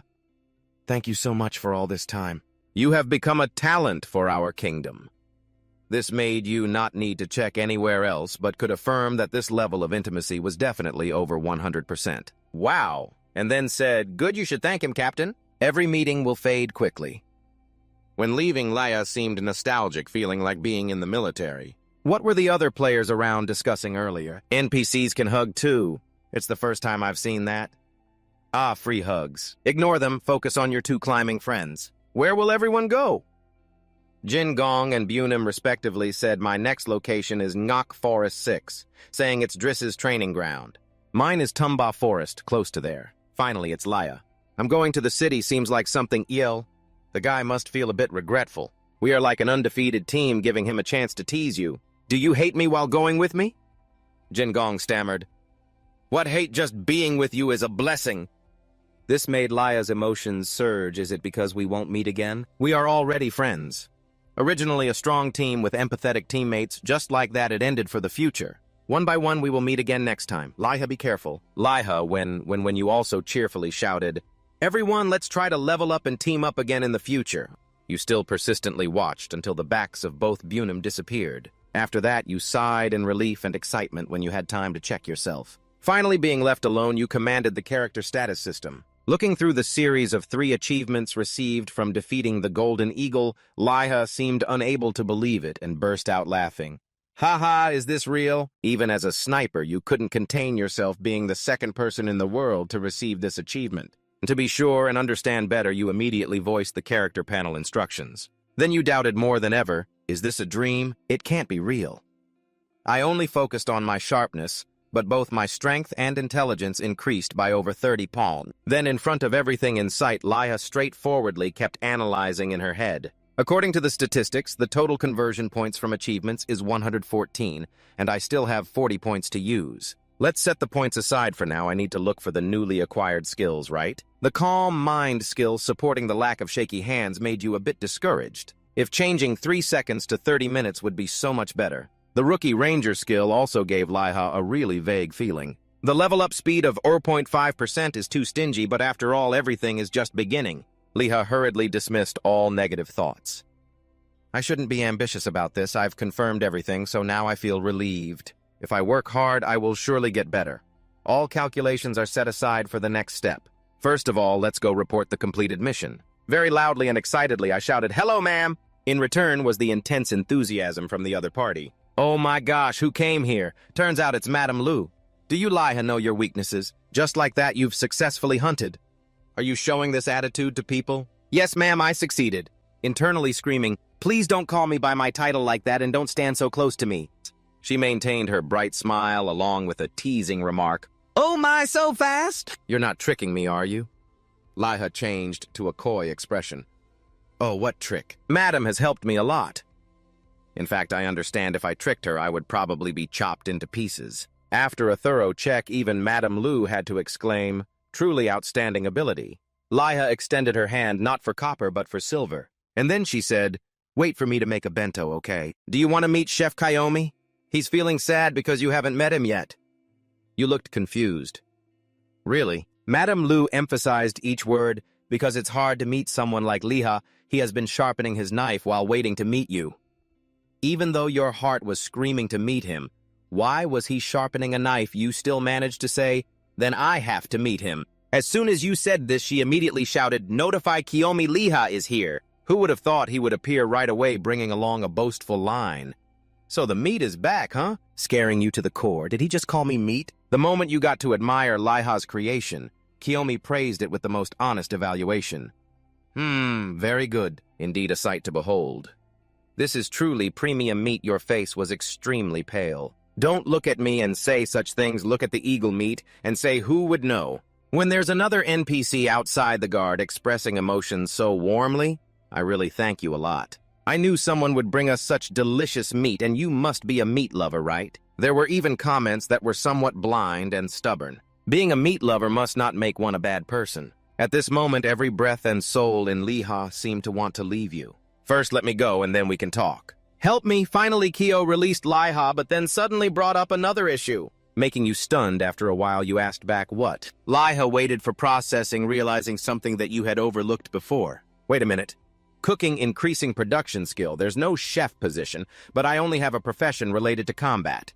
But there are also production jobs, as some people choose the warrior class to become blacksmiths. I heard those jobs earn quite well. You fell into a line of thought. Wait, then is cooking a basic skill or a production skill? It looks close to crafting, so it must be a production skill, right? Could it be a skill related to slaughter farming or fishing? I can choose between two types techniques that are beneficial for making money or those that help in battles. Cooking seems a bit vague, but once learned, I can sell food helping to increase ability points. I need to think more, so my efforts won't be in vain. Then, you nodded in agreement with Kyo's enthusiastic suggestion. All right, what's the matter? So now please let go of my hand. He burst into a hearty laugh, his face full of satisfaction. Oh ho, very good indeed, a wise choice. A mini cooking class, you have to confirm your participation in it, right? Liha's intuition rang out, warning her heart with an ominous feeling. Participate in what? Kyo's voice rose with a divine tone. As if lecturing a doctrine, cooking is creativity, however creativity starts from the basics. Ha ha ha, just learning in one day will keep you very busy. Seeing the task content appear, Liha let out a sigh of relief. After all, it's just a game, so I can learn in one day a day that I thought was every day. But his expression suddenly became much more serious. All right, I'll stand by and support you. Liha was confused. Support, Kyo confidently affirmed, isn't the fastest way to learn cooking by cooking directly. I will enthusiastically teach you. Liha began to feel a bit interested, smiling gently.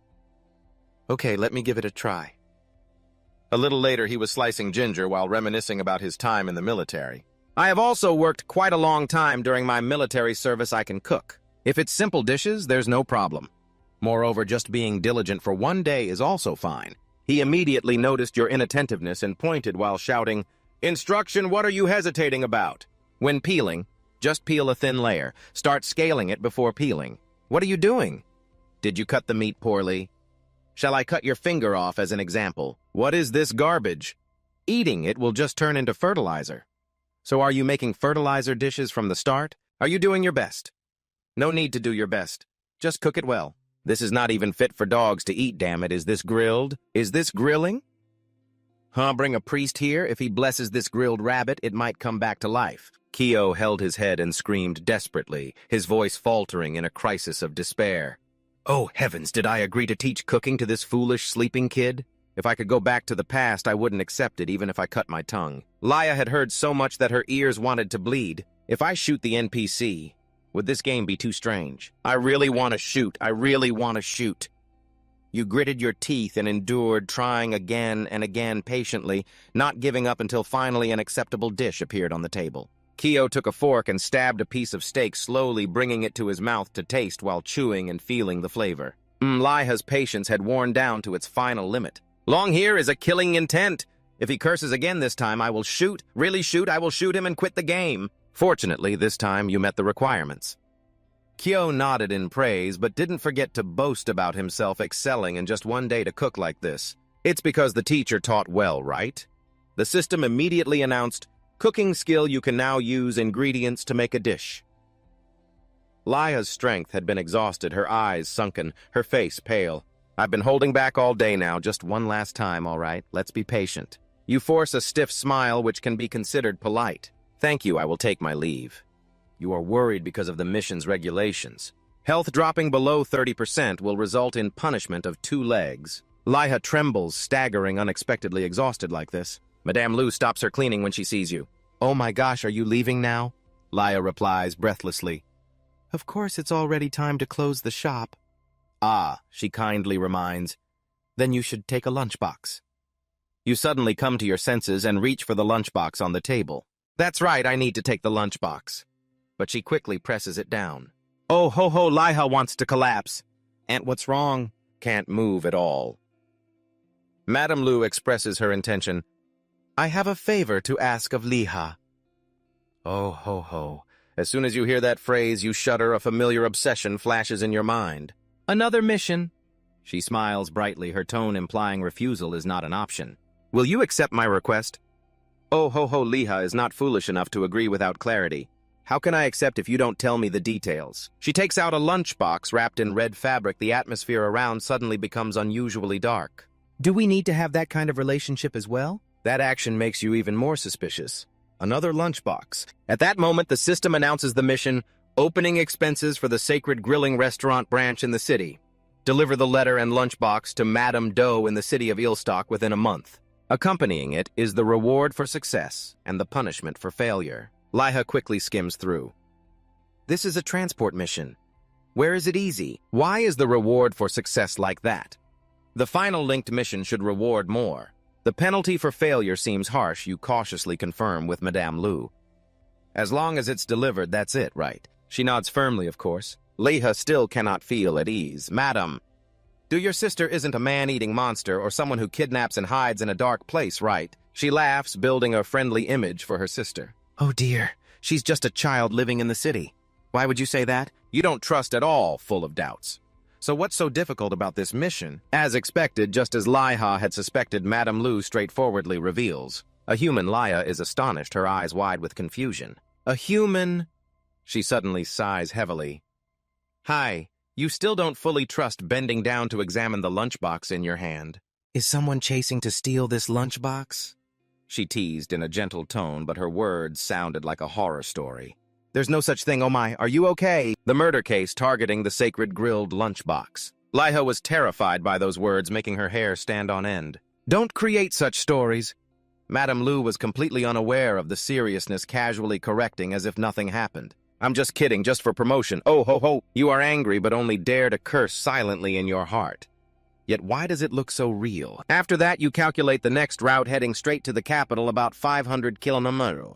Just walking all day would take 10 days, and the road probably wouldn't be easy. Of course, it's not just a straight path, so it would take at least more than 15 days. If you have to climb mountains, it would take more than a month. If it were reality, it would only take about 4 days, right? Anyway, I have to go to the Royal Guard Training Center. It's also in the city. Who knows if anything will happen on the way. Then Liha spoke clearly. I will take on the task. Madame Doe immediately explained clearly, Liha, thank you. This is a lunchbox made from golden eagle meat. This is the lunchbox delivered to Madame Doe. He was still a bit worried, so he cautiously asked, but will it spoil on the way? She hurriedly reassured him in a confident tone. There is magic for preservation in there, so it can be kept for 3 months. Oh, ho, of course it won't spoil, but the taste can't be guaranteed. Don't tell me you're planning to ruin the branch's dream by offering second-rate food, Liha. The dark and scary expression on her face made Liha tremble. It can't be like that. Ha. Hearing that answer, Madame Lu felt relieved and placed both lunchboxes in his hands. It's all up to you. Oh, ho, he could only awkwardly smile, yes. So he began the unpredictable, dangerous mission.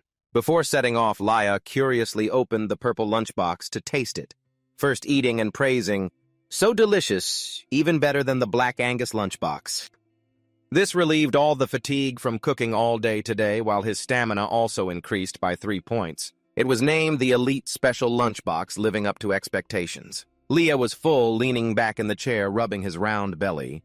If we could make this and sell it, it would be amazing. His attention was suddenly drawn to the remaining lunchbox. He picked it up, turning it around, curiously studying. This one is a lunchbox from the ancient times, so it should be much better than the Black Eagle meat lunchbox, right? It had no smell. Let's see what it is. Item information: rare lunchbox containing all the secrets of sacred grilling. Any creature that eats it becomes a slave of Madame Lu, the only drug permitted by the state. Laiha was shocked to the point of sweating. Ability level increases by 20 times. Oh, is it possible to trade? He fumbled around looking to see if there was anyone crazy around. Moreover, it's a rare item. First, I need to hide it. Where could I possibly have such an item? Just by eating, you can level up 4 levels like this. Then I can't help but think of the value it brings. How much can this actually sell for? Laiha immediately opened the search page to check the prices through people's sales posts. Your mind spins at high speed. A gold piece mainly sells for 200,000 elite upgrade movement speed plus 15, and an additional sharp bonus of 6. Oh, that's crazy. 14,000. Madame Lu's lunchbox has no career limit, no need to equip it. It's an item. Just by eating it, you can increase your ability points. With an item of this size, the price is very high. Laya swallowed her saliva, her hand gripping the mouse, trembling with excitement. If I sell it cheap, it would still be over 100,000, right? No, I can sell it for 1,000. The real money is 1,000. She looked up at the sky and murmured, 1,000. That's 1,000. The treatment cost is 20,000. Now having 1,000 means earning 5%, but then I need to think calmly. LH, a sniper, gets so agitated like this. If I sell this, my 100% relationship will be destroyed immediately. After I get to the city, I will be mistreated, but in return, I get 1,000. But if I give up the mission, my relationship with the NPC will worsen and everything will end. I never thought about quitting this game, but now I can get 1,000 by taking a break. Damn, Laiha held her head, silently struggling. The amount of money was so large that her heart trembled violently. Each thought tearing at her brain could no longer be suppressed. She shouted out loud to vent. But shouldn't the success reward be something good? I thought attending the opening was too vague. Does that reward really give 1,000? Or should I just sell it and betray them? Should I give it away? Leah gritted her teeth, trying to hold on to some morality. No, I can't betray the program. She remembered Madame Lu's friendly attitude. Leah, let's eat the lunchbox while it's still hot. Reprogramming herself, it's just an NPC. No matter how similar it is to reality, it's just a program. What does it mean? Leah looked up and sighed deeply. She said to be careful, a person should not be careful of others, but of themselves. It's too contradictory. Just when she was at a deadlock, the door swung open, and Kim Do entered softly, asking, "Son, why are you sighing at such a young age? What's wrong?" She regained her composure. "Mom, you're still not asleep." She nodded gently, her eyes full of concern. "I went to get some water." "What are you doing up if you're not sleeping?" he reassured his mother. "I'll sleep soon, don't worry." She kindly reminded him, "All right, tomorrow night I have guests, so I'll be back a little late. Mom has already prepared some side dishes, so you can eat first." Thanks to her mother's unexpected appearance, Leah felt more at ease. What am I worried about? Just think. Simply, I can think more later, right? Anyway, I have to go to the city. In the game world, Leah pushed the door and entered a shop, calling out, "Boss!" Louis jumped at the familiar voice, stammering a greeting. "Oh, Leah, no! Is it really you, Leah?" He rubbed his hands in anticipation, wearing a flattering smile. "Oh my, do you have any products to bring me today?" Leah shook his head, explaining, "Lately the herbs haven't been growing much. I'm looking for it, so please wait a little longer." He also understood the basics. Of course. Is it not easy to find? This time you came for another purpose. Where's the wholesaler? Louis felt a pang of anxiety, quickly lifting the coffee cup to hide his tension, muttering, "The sun has just risen. It's crazy. They must be on their way, right? Do you drink coffee?" Leah smiled politely. "No doubt, just a little for me." In reality, misunderstanding Louis's intentions, he thought he was trying to mock him and was trying to hold back. You skillfully changed the subject, asking about something else. "Do you sell maps?" He was brewing a cup of coffee for you while responding, Of course we do. You inquired, how much does it cost? He fluently read as if he had memorized it. The map of the area around the castle is 80 silver. The map of the entire Dovian kingdom is 500 gold. Liha did not expect it to be so expensive, from 80 silver to 500 gold. Louis glanced at the wall where items were covered with cloth, slowly explaining that maps are premium items, and of course they are expensive. Premium enough to be covered with cloth. Liha considered, so online people print information about the area and then cut and paste randomly. The fact that this game has created a complete map of the peninsula is not a joke. Well, forget about buying and selling items. I can earn money later and buy them then. Suddenly, a noise sounded. A person pushed the door open and entered, the voice booming, "Boss, the goods have arrived." Louis cheerfully greeted, "Oh, my papa, you came early." He placed the box down in the corner. "I heard you would introduce someone to me today." Papu turned around, flashing a bright smile with dazzling white teeth. "The seller can't be late, so I came early." Liha quietly faced him, his gaze brushing over and silently evaluating the other party. "Is it this person?" They were newly acquainted but friendly, shaking hands with trusting eyes and comfortable smiles. Just a few short sentences and they had seemingly completed an important transaction. "Hello, I'm Liha." "I'm Papu. I heard you buy a lot of ammo, huh?" "I just want to buy at wholesale prices with delivery. Later I will deliver carefully thanks to you." In contrast to their cheerful atmosphere, Luis stood on the side with his arms crossed, feeling restless. Bobo carefully confirmed the request once more. "How much do you need?" "I brought 500 sets here first." Hearing that, Liha was confused. "Is that a lot?" "No matter how you sell, in bulk 500 sets is still more than 50 silvers. Louis, panic-stricken, jumped in between the two, stammering, "Hey, I need to rearrange some stuff, so you wait over there for a moment, okay?" But before he could push the boy away, Bobo muttered in confusion, "It's just a few silvers." Louis' movements instantly froze, his face contorting with an unreadable anxiety. Liha didn't hesitate and moved at lightning speed to stand in front of him. "How much is it?" He honestly quoted, "One set of explosives is 4 silvers, and the bullets are 1 silver, right? 4 silvers for delivery included." He stammered, wanting to justify himself. No, that made his face turn incredibly frightening. Threatening so closely, and he intended to sell it for 15 silvers. He was sweating profusely, trembling as he explained, No, that's not it. I have to make a living too." Without hesitation, Liha opened the door and walked out cruelly, saying, "You go find the herbs yourself and see if you get bitten to death by a rabbit." Louis collapsed to his knees, holding onto his legs, crying pitifully, Liha, wait a moment. I'm sorry. I will compensate you with something else, so please let me go this time." Liha shot him a cold glance. "Something else?" He hurriedly nodded vigorously. "Yes, anything." Getting the upper hand, he leisurely sat on the chair, crossing his legs, and asked slowly, "Do you have a shotgun?" "You?" Louis awkwardly replied. "That would be at the weapon shop." He continued to demand, "What about armor?" He still looked for excuses. "That would have to be at the clothing room. Rings and chains are also at the jewelry store." His tone was laced with frost. "Laced. You said you would compensate for anything that was just hot air." Finally, Louis gritted his teeth and endured the pain. "All right then, you can choose one thing from this store." Liha pretended to be kind. "Then I'll take the cheap one. I choose the map of the entire Dovian kingdom." Hearing that he was severely shocked, his face pale as a sheet. If converted to money, it would be 1,000 tears streaming down like rain, painfully cursing, "That is really valuable, you thief." He calmly stood up. Then you should go find the herbs yourself." "Oh dear, I'm leaving." He found himself in a dead end and had to agree. "That damn guy? Okay. After reaching an agreement, Liha left satisfied. Bobo even sent a reminder, "Next time just trade with me." He estimated the bag of explosives in his hand. This much explosives and bullets is enough. Liha recalled his advice, "If you use Chung's safe bank, payment will be faster." He felt it was quite similar to the real world, like online payment, right? The receptionist processed the paperwork and announced, "Your account has been opened." With nothing else to do, he suddenly remembered it had been a long time. Maybe he should call Ki Jong. So he immediately opened the communication channel and, "Hey, Ki Jong."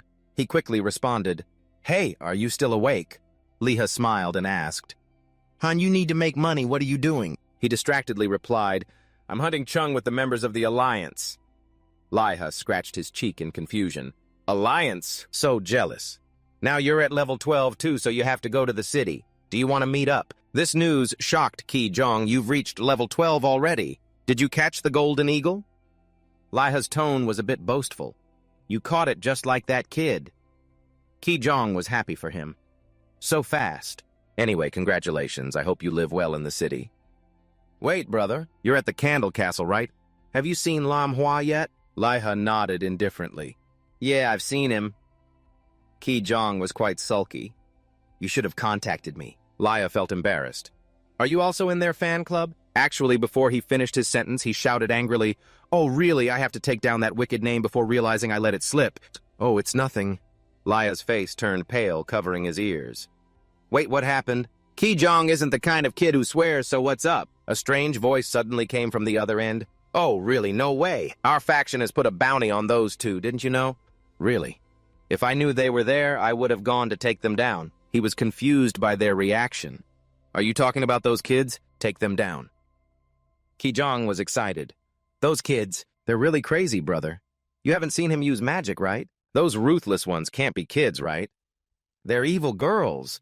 Evil girls, I, along with everyone in the magical faction, suddenly got frozen. Everyone saw it, felt it, but couldn't move. She smiled while breaking the necks of each person. It was like breaking the head of an anchovy. Within 48 hours, we couldn't log into the game, so our items and levels were reduced. After being necked for 5 days without access to the game, if I catch her, I'll tear her apart. Liha could only sit there, enduring the volume that felt like it would burst his eardrum. After enough venting, Ki Jong finally calmed down. Brother, I'm sorry for swearing.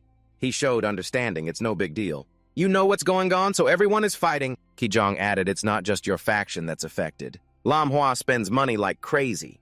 Once a big business enters that alley, it's all over. There are 5 factions, including us, uniting to fight against those crazies. They are about to be ranked 5th. Liha frowned seriously, his eyes showing concern. This seems to involve some high-ranking people. If I join the Lum Sisters faction, I have to turn my back on Ki Jong. Then he fell silent for a long time, finally letting out a small sigh. I know I'll call back later. On the other end, Ki Jong was still obedient, his voice clear and warm. Yes, you go ahead. Liha's heart was heavy.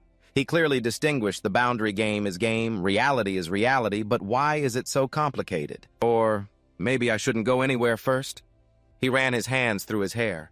Feeling so restless, he wanted to tear everything apart. His head was about to explode. I really feel happy to receive an offer from high-ranking people, but what should I do if my cousin is in that situation? Thinking about it now won't help.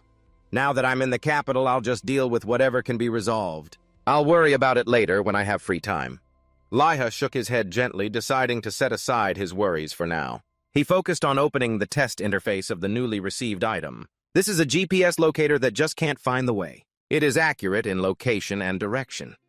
When I was still in the military, I also got tired of reading maps. Can it be zoomed in closely? If I gave the map to the shooter, the game would end early. Liha was fully equipped with total assets of 27 coins, a flintlock, 3 buns, and a lunchbox. I wonder if I can sell 1 billion or 100 sets of ammunition and explosives. He set off while humming a cheerful tune. I know the way now, so there's no problem at all. I don't have money, but I can ask for local sponsorship. 3 hours passed. Liha's steps were still light as the wind, his body showing no signs of fatigue. What if I didn't have the fast run skill? It's been a while since I ran. Suddenly a warning sign appeared ahead. The bold letters striking my eyes. Caution area with many ambush incidents. Liha stopped. Yes, this is a forest with many attacking monsters. Must be careful. Just as he finished speaking, a loud shout echoed from behind. Start fighting! Target Brown Bear! Kim Hoa immediately activated the death provocation skill, holding a large shield in front of her chest, directly facing the attack from its razor-sharp claws. The sound of metal echoed loudly throughout the forest. Oso growled in anger. The deep growl, its red eyes glinting fiercely, seemed ready to tear apart anyone who dared to invade its territory. Taking the opportunity, Kim Hoa tried to buy time. Jenna Kim rushed in. She tightly gripped her dual swords, their blades gleaming silver, charging straight at the monster. They are more aggressive now, be careful.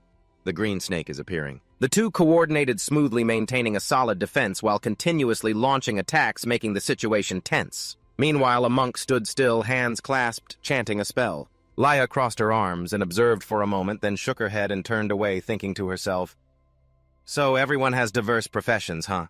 Just having 2 shields is enough for it to give up attacking, huh?" Yeah. Suddenly chaos erupted around and a shrill scream echoed, "Bears, the brown bears are coming! If I get caught, I'm definitely dead."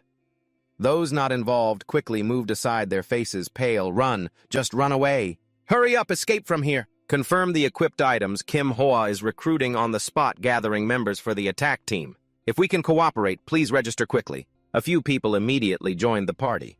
The guy shouted loudly, directing everyone to gather in one place. This situation left Laya confused. Where did they come from? Did they plan everything? You rubbed your chin, pondering. "Black Bear, to take down the boss, we probably need an attack team of 20 people. Without hesitation, you decided to withdraw. But if the attack team doesn't work well together, I'll get caught when attacking the boss. Just give up quickly, but when hunting bears, I can absorb damage while approaching, so it shouldn't affect me too much." Even those far away had their hair stand on end when the storm hit. Your whole body unconsciously trembled before the indescribable threat, your mouth stammering uncontrollably. At such a distance, suddenly, the system coldly announced that Agony Oso was roaring, unable to move for 2 minutes. HP decreased by 10%, speed reduced to 30%. The feeling of unease surged straight into your chest. Normally, the safe magical distance is 55, and to be affected at this distance. The massive figure of Oso loomed in the battlefield, its heavy breathing like the beating of drums. Liha trembled all over, losing control, the corners of his mouth twitching into a forced smile as if to encourage himself. "This is crazy. It's as big as a rabbit. Is that a bear?" Liha tried to muster the strength to control his fear, but his legs were stiff and unresponsive. "My legs won't move. Damn it, damn it. Why does this awful feeling translate into the game, too? It will take another 2 minutes to dispel this strange state." Oso still stood there, eyes gleaming fiercely, its breath hot like fire blowing in your face, increasing the pressure immensely. If before Liha could leisurely watch the play, now his body was tense, heart racing as if it wanted to jump out of his chest. "I hope those guys can catch that monster before I return to normal." The roar of Agony Oso echoed in his ears, along with the system displaying the time. "You cannot move for 2 minutes." Not only Laya, but Jack and many others were in a similar state, trembling all over their feet, seemingly rooted to the ground. He shouted in a hoarse voice, urging the tanker, "Hurry up! The bear is looking this way. Dispel it here first." With each giant step of the brown bear, panic spread throughout the space. It's coming. Ah, ah, ah. The giant foot stomped heavily on the ground. Kim Hwa knelt, raising the large shield to block, struggling to withstand the swipe of the claws. The impact was so strong that the man's legs sank deep into the ground, his whole body trembling as if it were about to break apart. The members anxiously called out loudly, "Sir Leader!" However, Kim Hwa was still pushed back, sliding across the grass, leaving a deep mark on the ground. The man's face was dripping with sweat, but his eyes still shone fiercely. Growling a command, he managed to face it for 2 more attacks. "You all take the hits if you can dispel this state, then form a group. And you who are attacking without taking hits, go help the other attackers. It's coming again." The giant hand of the car swept across, wanting to crush Kim Hoa. In an instant, he decisively unleashed a life-saving move with high protection. Its glowing red eyes flashed brightly, and it forcefully slammed the next strike down on Kim Hoa's shield. The metallic sound reverberated after that terrible impact. The shield was severely dented, and the man froze, his breath erratic. Seizing the opportunity while the monster had not yet launched another attack, he shouted loudly, "Attack now!" Immediately, tens of thousands of arrows simultaneously left their bows, piercing the air like a storm pouring down on the car. However, its giant hand suddenly ignited with fierce flames. In the blink of an eye, it had incinerated all the arrows in the air, scattering the remnants throughout the sky. At the front line of the defense with a heavy shield, the formation struggled to protect their teammates against the pressure like a mountain collapsing. Kim Hwa urgently instructed, "You all advance to attack, stand back to support. Take the hits, get into position."